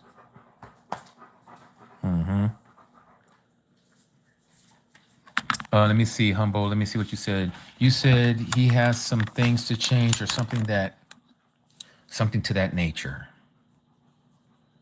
Okay, hold on. Let me put that together with what you said earlier. Oh, okay. So Ronald. Okay, so Ronald, truth unedited, and this is where we differ. I'm just going to point out the things where we're differing. Okay, and what he shares and what I'm sharing here. First, he doesn't believe that the Messiah is the Father. Okay, he doesn't believe it's the Father manifested in the flesh that came down to save his creation. The scripture for me clearly says that, and I can give you one, and there's many others, but I can give you just this one by itself. In fact, I like to read that one out of the King James Version because it just makes it plain. Isaiah chapter 9 verse 6 says this, Humble. It says, "For unto us a child is born, unto us a son is given, the government shall be upon his shoulder, and his name shall be called Wonderful Counselor, the Mighty One, the Everlasting Father." So the child, the son that has been given to us, he is the everlasting Father. I can show you one more. Chapter 7 of Isaiah. Verse 14, this is the Emmanuel prophecy. Therefore, Yahuah himself shall give you a sign. Behold, a virgin shall conceive and bear a son, and shall call his name Emmanuel. Those of you, you don't have to be a Hebrew doctorate degree in Hebrew to know that Emmanuel means the mighty one with us. You'll even see that in Matthew, right? So we understand that the Son is the Father manifested in the flesh, okay? So Ronald doesn't believe that. He separates the two. He is what I call a twinity. He believes the Father is one being and the Son is another being, but he believes that the Spirit is the Father, I believe. I could be wrong about that. The other thing that him and I don't agree on is that he believes in this thing called the second Exodus. He thinks it's something that's coming later where the Messiah is going to gather his people and he's going to deal with us out in the wilderness like he did with the children of Israel when they came out of Egypt the first time. That's nowhere in the book. What we do see in the book, in Ezekiel chapter 20, he says that he's going to deal with us, okay, in the wilderness of the people. That word people there, you can say in the wilderness of the nations where he has scattered us. We are all scattered right now all over this earth. We are actually in this wilderness experience right now because we're not in the promised land, right? The children of Israel have been scattered to the four corners of the earth. And as long as we're not in the promised land, we're in the wilderness.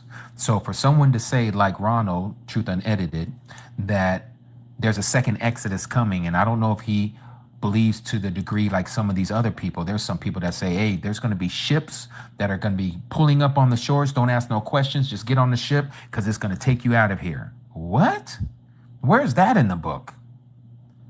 Okay, so no, I don't ascribe to that as well. So those are just two things that I know that Ronald teaches from his many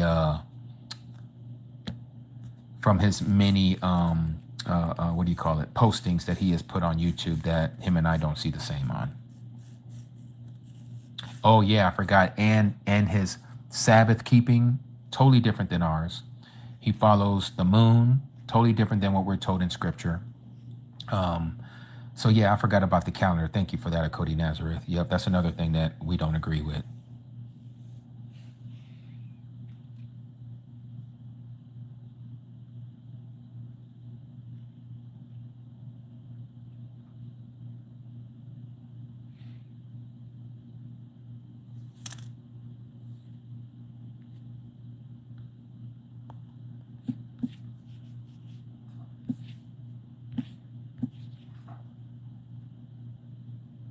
Okay, I got to answer this. Hold on again, you guys.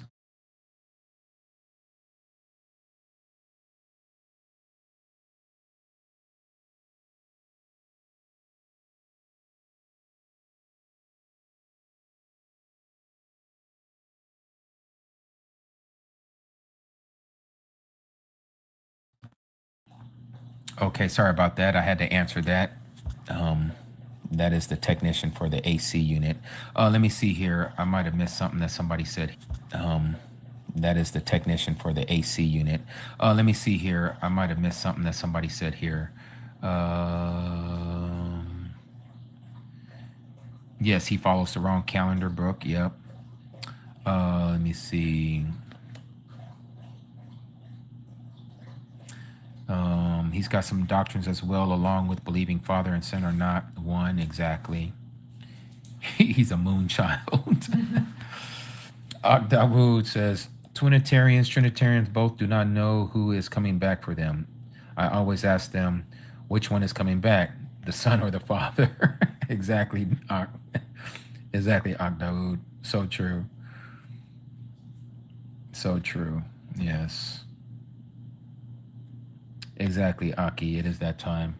A little bit more here in Vegas, and then we're going to pull off. That sun is staying up a little longer. York, you said, I don't want to be rude, but can you please show me about the Sabbath being sun up? Oh, yes. You're not being rude by asking something like that. And I appreciate you even asking that because some people don't want to look into it. So I'm going to show you straight from, and again, there's three witnesses. I'm going to show you two of them, okay? We're going to start off right here in Genesis chapter 1. Yes, Genesis chapter 1 literally tells us it's from sunrise to sunrise. Okay, let's look at verse 5 of chapter 1. Exactly, Ed Yahuah. Tudata, Shabbat Shalom to you, Aki. So here in the King James Version, it says, "And the mighty one called the light day, and the darkness he called the night, and the evening and the morning were the first day." Everybody likes to say, well, look, see, it says evening. So the day starts in the evening. Pump your brakes. Pump your brakes. Look at what is being told to us here. It says, and the evening and the morning were the first day. Now, before I go any further, York, what does it say is the very end of the first day? Right here in verse 5, what does it say here? It says, and the evening and the morning were the first day. So what's the ending of the day? I need you to think on this. That's why I'm asking you, York. Yes, smell the wind. Smell the wind. Smell the ruach.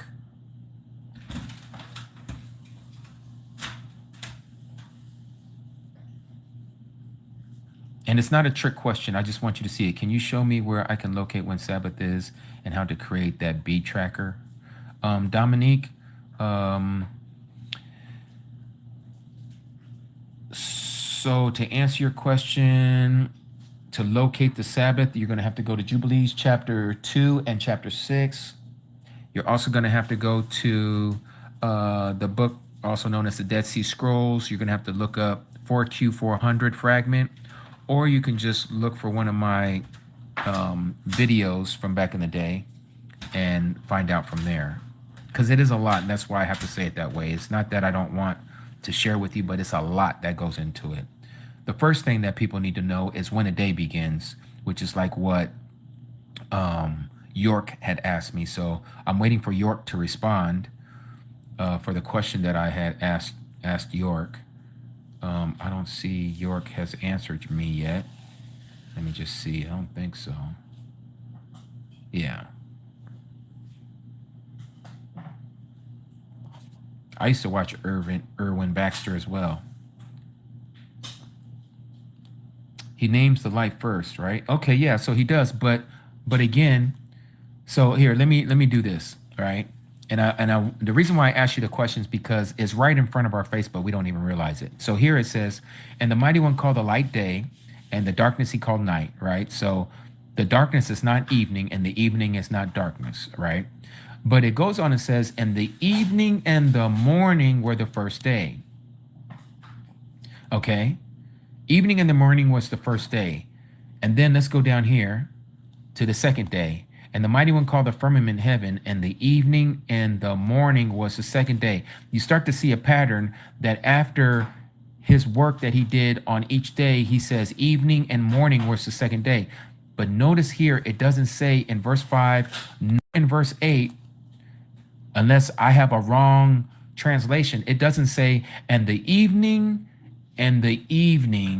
or to the next evening was the first day. It doesn't. It says, and the evening and the morning was the first day. So what we're being told here is the day ends in the morning, and the next day begins in the morning, or what we call sunrise.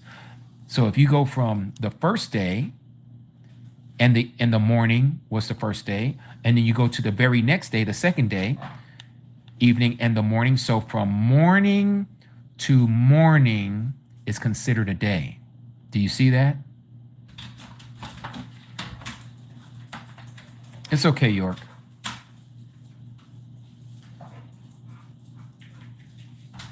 Do you see that though, York? I hope it stopped ringing. Sometimes you might have to go out and then come back in. But you'll see here again, it doesn't say evening to evening was one day. It doesn't say evening to evening was the second day. It says evening and then it goes to the morning. And so it ends at the morning, first day. The next day ends at the next morning, second day. So by conclusion, you can see from morning to morning is a 24-hour period.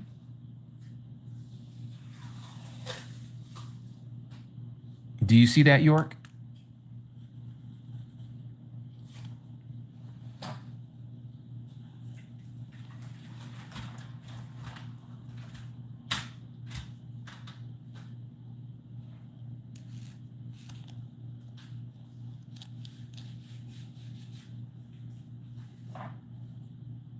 You can't hear anything, Rebecca?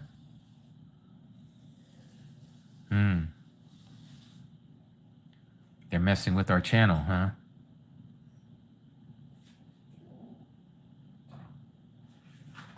York, can you hear me? You can hear? Okay. So it must just be certain people's connection.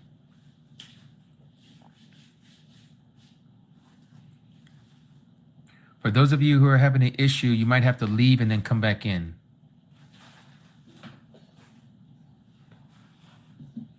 Son of Yahuah, Marcus, you hear me loud and clear, clear, clear, clear. Great to see you here, Ak. Shabbat Shalom, Aki.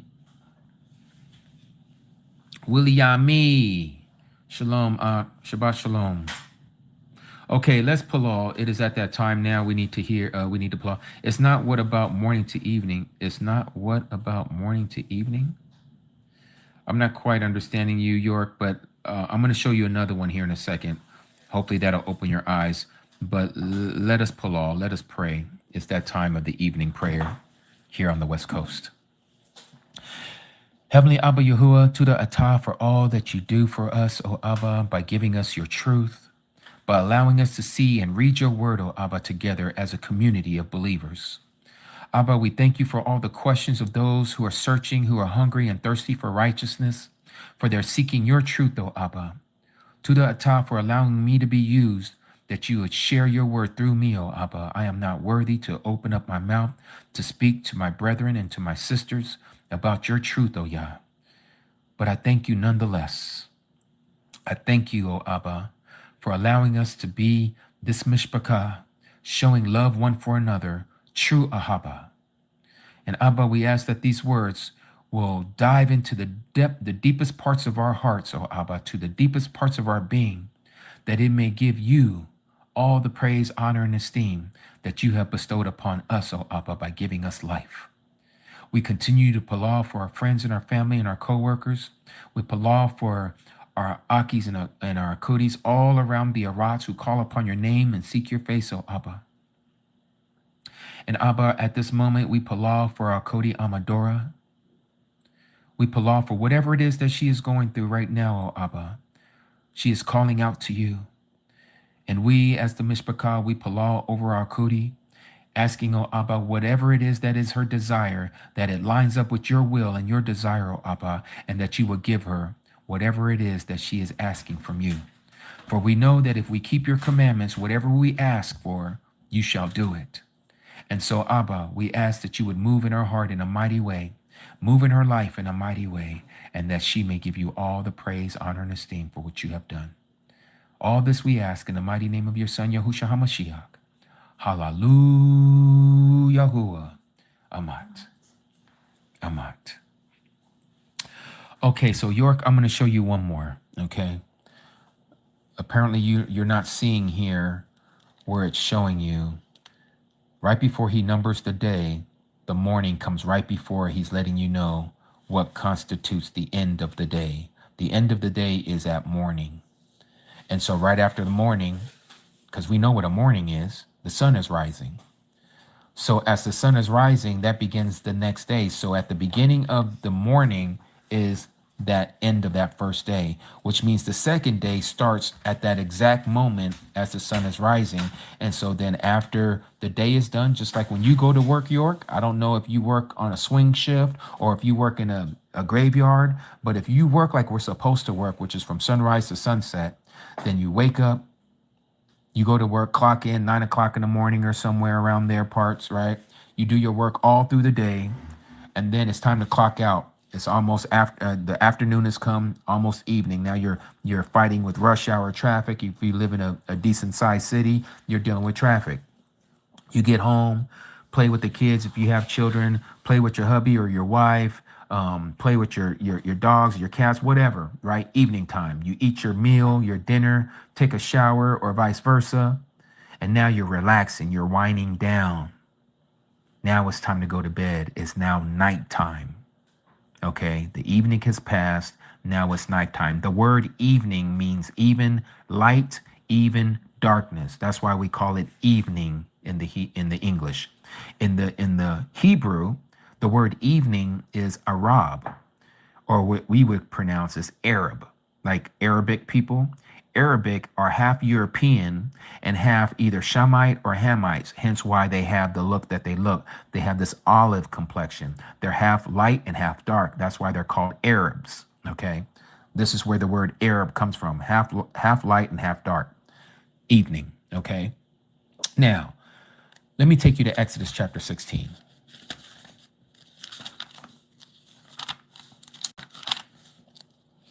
Exodus chapter 16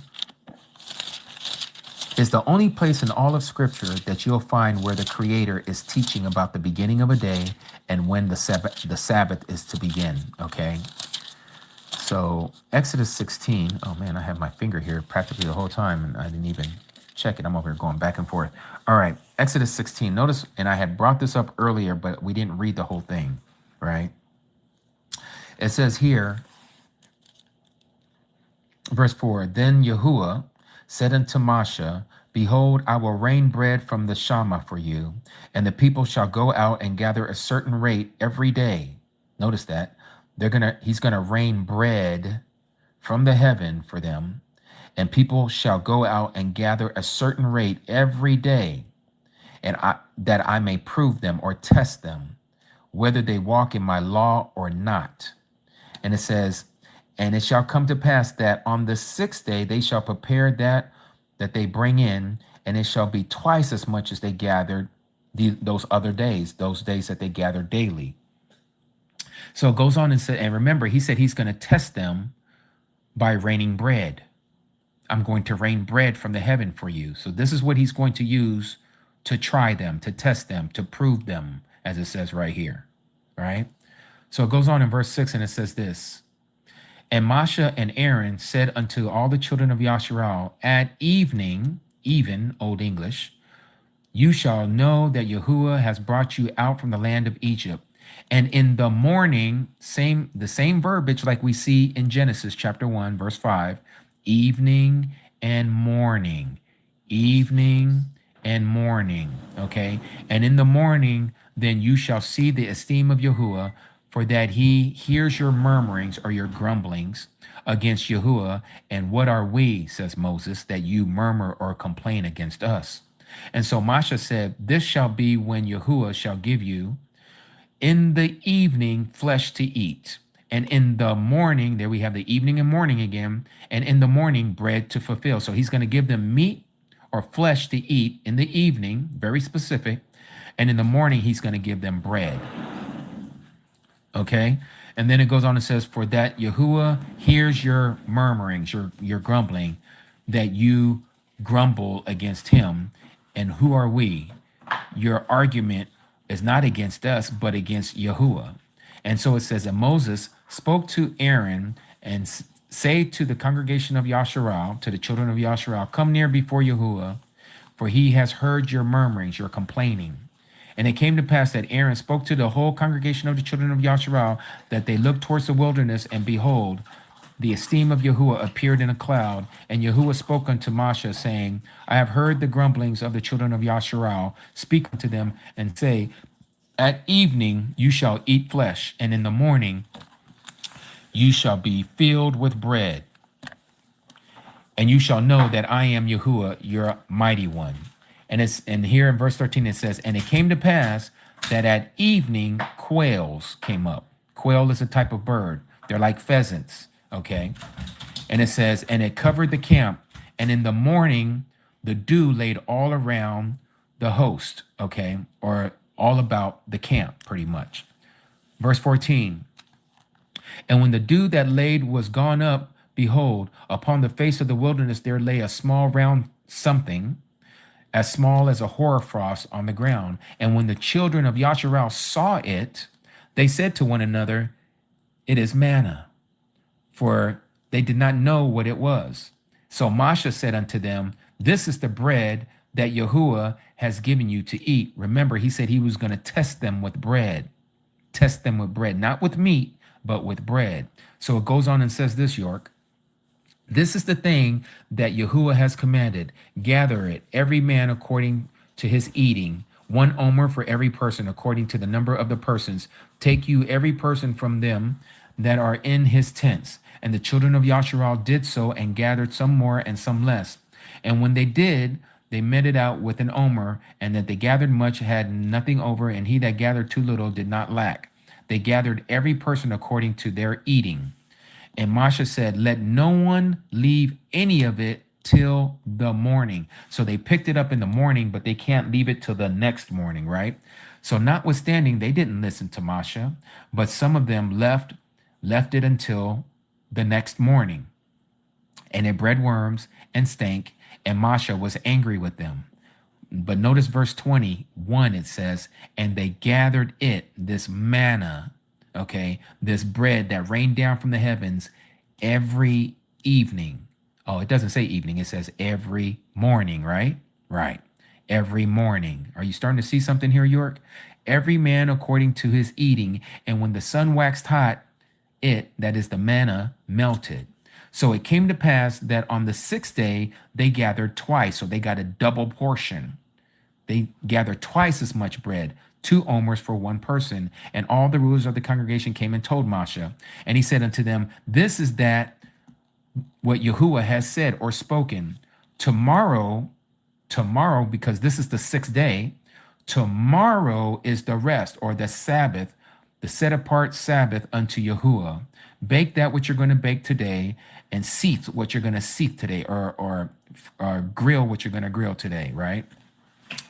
That remains over, you may lay up until the next morning. So now they can lay it over to the next morning, unlike the other 6 days. And they laid it up till the next morning, as Masha commanded. Excuse me for that. And it did not stink, neither was there any worms therein. And Masha said to them, eat that today, for today is the Sabbath unto Yahuah. Today you shall not find it in the field. Well, when did they find it in the field? Every morning. They would come out their tent and they would look for it every morning, because remember, they had to pick it before the sun got up too high in the sky, and it would melt the manna on the ground. So it was time sensitive. They had to pick it up early in the morning, not in the evening, in the morning. So it goes on and says, verse 26, 6 days you shall gather it, but on the 7th day, that is the Sabbath, in it there shall be none. Again, when did they pick this stuff up? Every morning. And it came to pass that there went out some people to gather on the 7th day to gather, and they found none. So again, they were hard-headed, and they still went out the next morning, and they was looking for it on the ground. They didn't find it. And Yahuah said unto Moses, how long do you refuse to keep my commandments and my laws? See, for that Yahuah has given you the Sabbath. Therefore, he gives you 6 days of bread for 2 days. Abide you every man in his place, and let no man go out of his place on the 7th day. So the people rested on the 7th day. So all of that being said, do you see it now, York, that a day begins at sunrise? He showed them that the Sabbath begins when the sun comes up. This is why he gave them a sign on the 6th day, a double portion. So the next morning, when they come out peeking out of their tents, they're going to know, oh, today is the Sabbath. We're not going to find any of this stuff on the ground. Do you see it now? Do you see it now, York?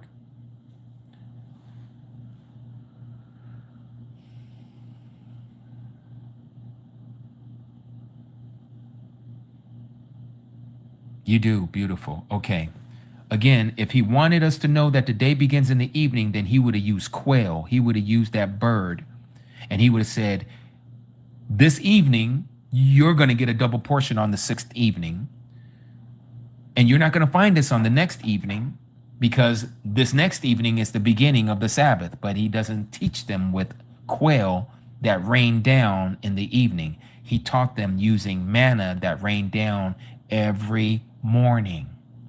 This is why we know the day begins at sunrise. This is why we also find that he says his mercies are renewed every bakar, every morning, not every evening.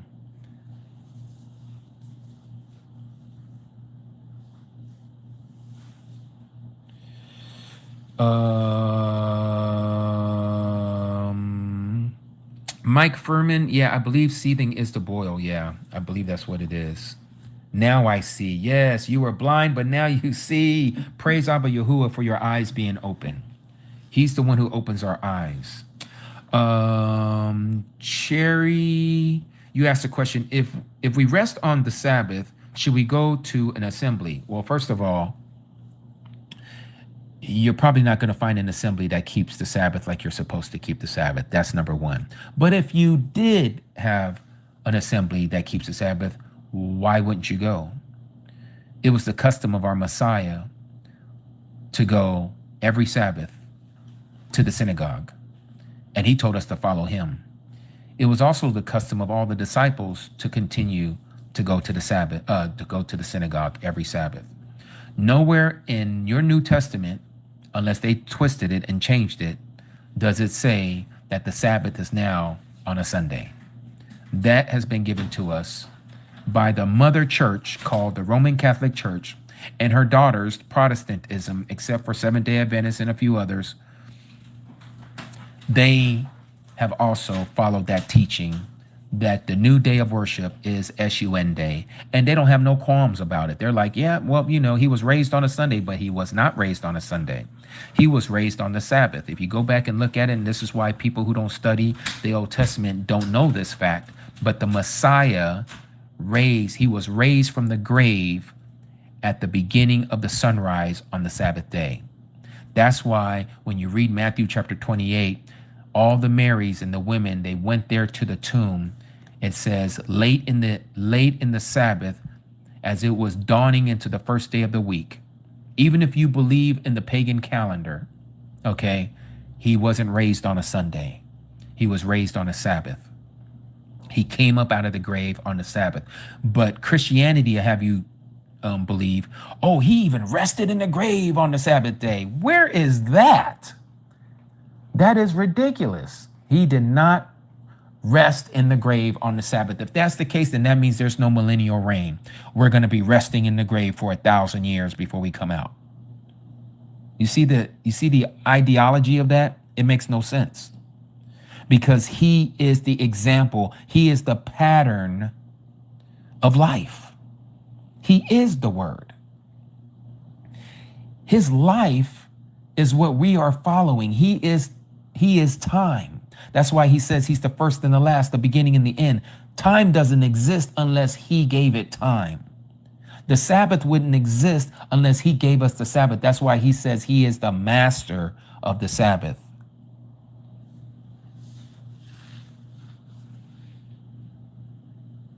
Exactly, Alexis. It's going to be a long sleep.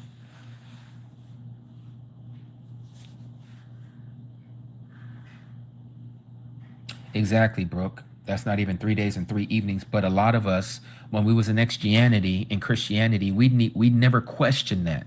We just hear them say Good Friday, and then it's Saturday, he rested, and then he woke up on the first day of the week, Sunday.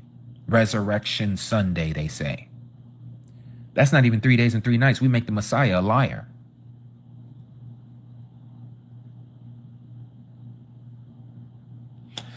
Raheem, today is the Sabbath. Today is the Sabbath. And I know many of you are probably like, what? Monday? Don't look at it with the pagan eyes, okay? The pagans have given us what we know as Sunday, Monday, Tuesday, Wednesday, Thursday, Friday, Saturday. It comes from the Catholic Church. The Creator connected his days to the sun, the S-U-N, in the sky. That's why he said in Genesis chapter 1, verse 14, that he created two great lights under the firmament. The greater light to rule the day, the lesser light to rule the night. Okay? He said that these lights in the sky, are for days and years and times and seasons. Okay? So your days are supposed to be connected to the sun, the S-U-N. How do you know when the Sabbath is? Because we're told that you should be able to locate the Sabbath knowing how to read the sun. Well, we no longer in our modern day use a sundial. If you knew how to read a sundial, you would know when the Sabbath is. But since we don't use a sundial and we use these archaic, dumb technological personal devices called cell phones and laptops and iPads and smartwatches and all this other mess that we use, we're not looking at the shadow of the sun. So they can tell us whatever day they want us to say, and everybody follows suit. And that's what this calendar is that we're all on right now, the Gregorian calendar. But if you know the true calendar, you'll know how to find the Sabbath. But that is for another teaching at another time. If you want to look into it right now, you can go to our website, ambassadorsofyah.com, and look up there in the link tree, and you'll find a whole slew of archives of videos that has been recorded by our Cody Nazareth over the years. And look for the ones that talk about our Creator's calendar, Yah's calendar. You'll probably find like, I don't know, 7, 8, 9, 10 videos of that. And I explain through those videos how to find the true Sabbath.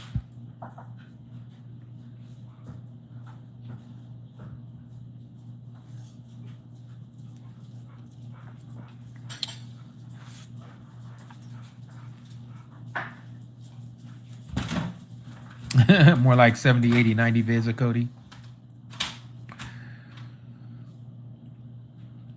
Yes. Well, Mishpachah family, it has been a barakah. And I hope that you guys will be here next week on next Shabbat, where we're going to do part 4 of the book of Revelation, also known as Hazon in the Abrit in the Hebrew, Apocalypsis in the Greek. And we'll be finishing up the trumpets, the 7 trumpets.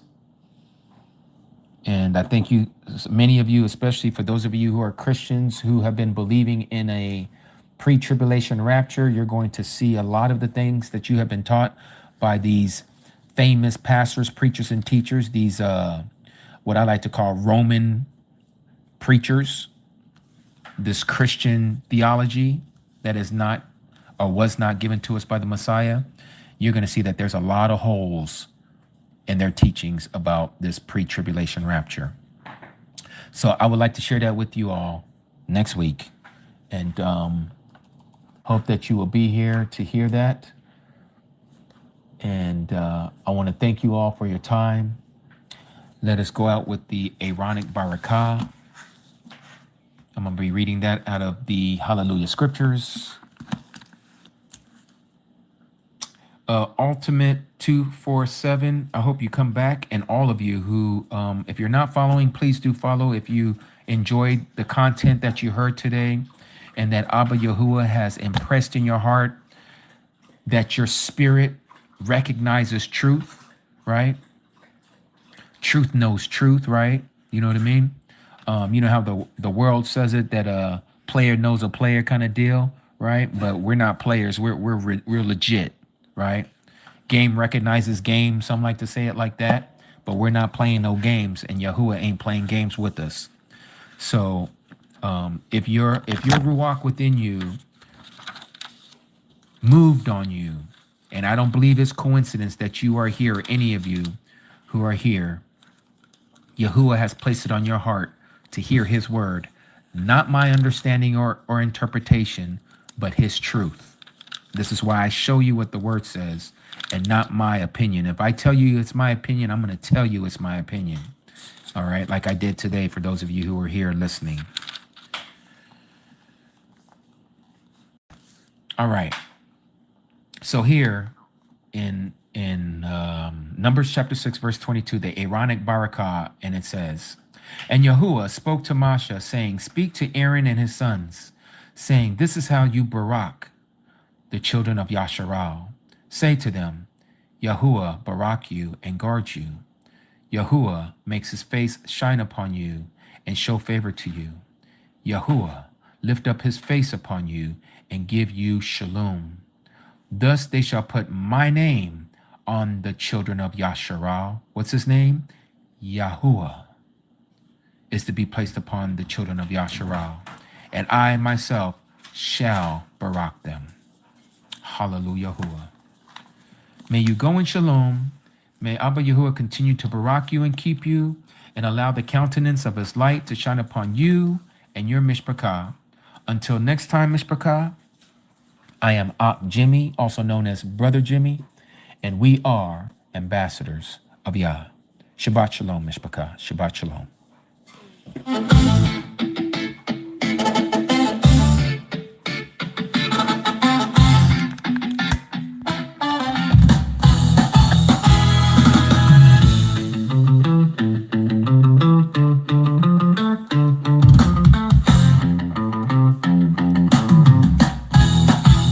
We are seeking the children of Yasharo, straight out of the book, the scriptures, verses sharper than fishing hooks, stacking souls, taking tolls, leaving devils shook. Who we be? Messengers, truth bringers, that's the key. Unlocking minds, leaving darkness in debris. We are the ambassadors, ambassadors of Yah. We are the ambassadors, ambassadors of Yah. Spreading love from near to far. We are the ambassadors, ambassadors of Yah. Listen close, hear us, yeah. We are the ambassadors, ambassadors of Yah. Spreading love from near to far. We are the ambassadors, ambassadors of Yah. Listen close, hear us, yeah. Verses be thumping, shofars be blowing, beat be steady. Word power every hour, truth already. Planted deep secrets, keep fools unsteady. We elevate till your fate be ready. No compromise. Open your eyes, see the light. Walk tall, stand strong with all your might. We are the ambassadors, ambassadors of Yah. Spreading love from near to far. We are the ambassadors, ambassadors of Yah. Listen close, hear us, yeah. We are the ambassadors, ambassadors of Yah. Spreading love from near to far. We are the ambassadors, ambassadors of Yah. Listen close, hear us, yeah.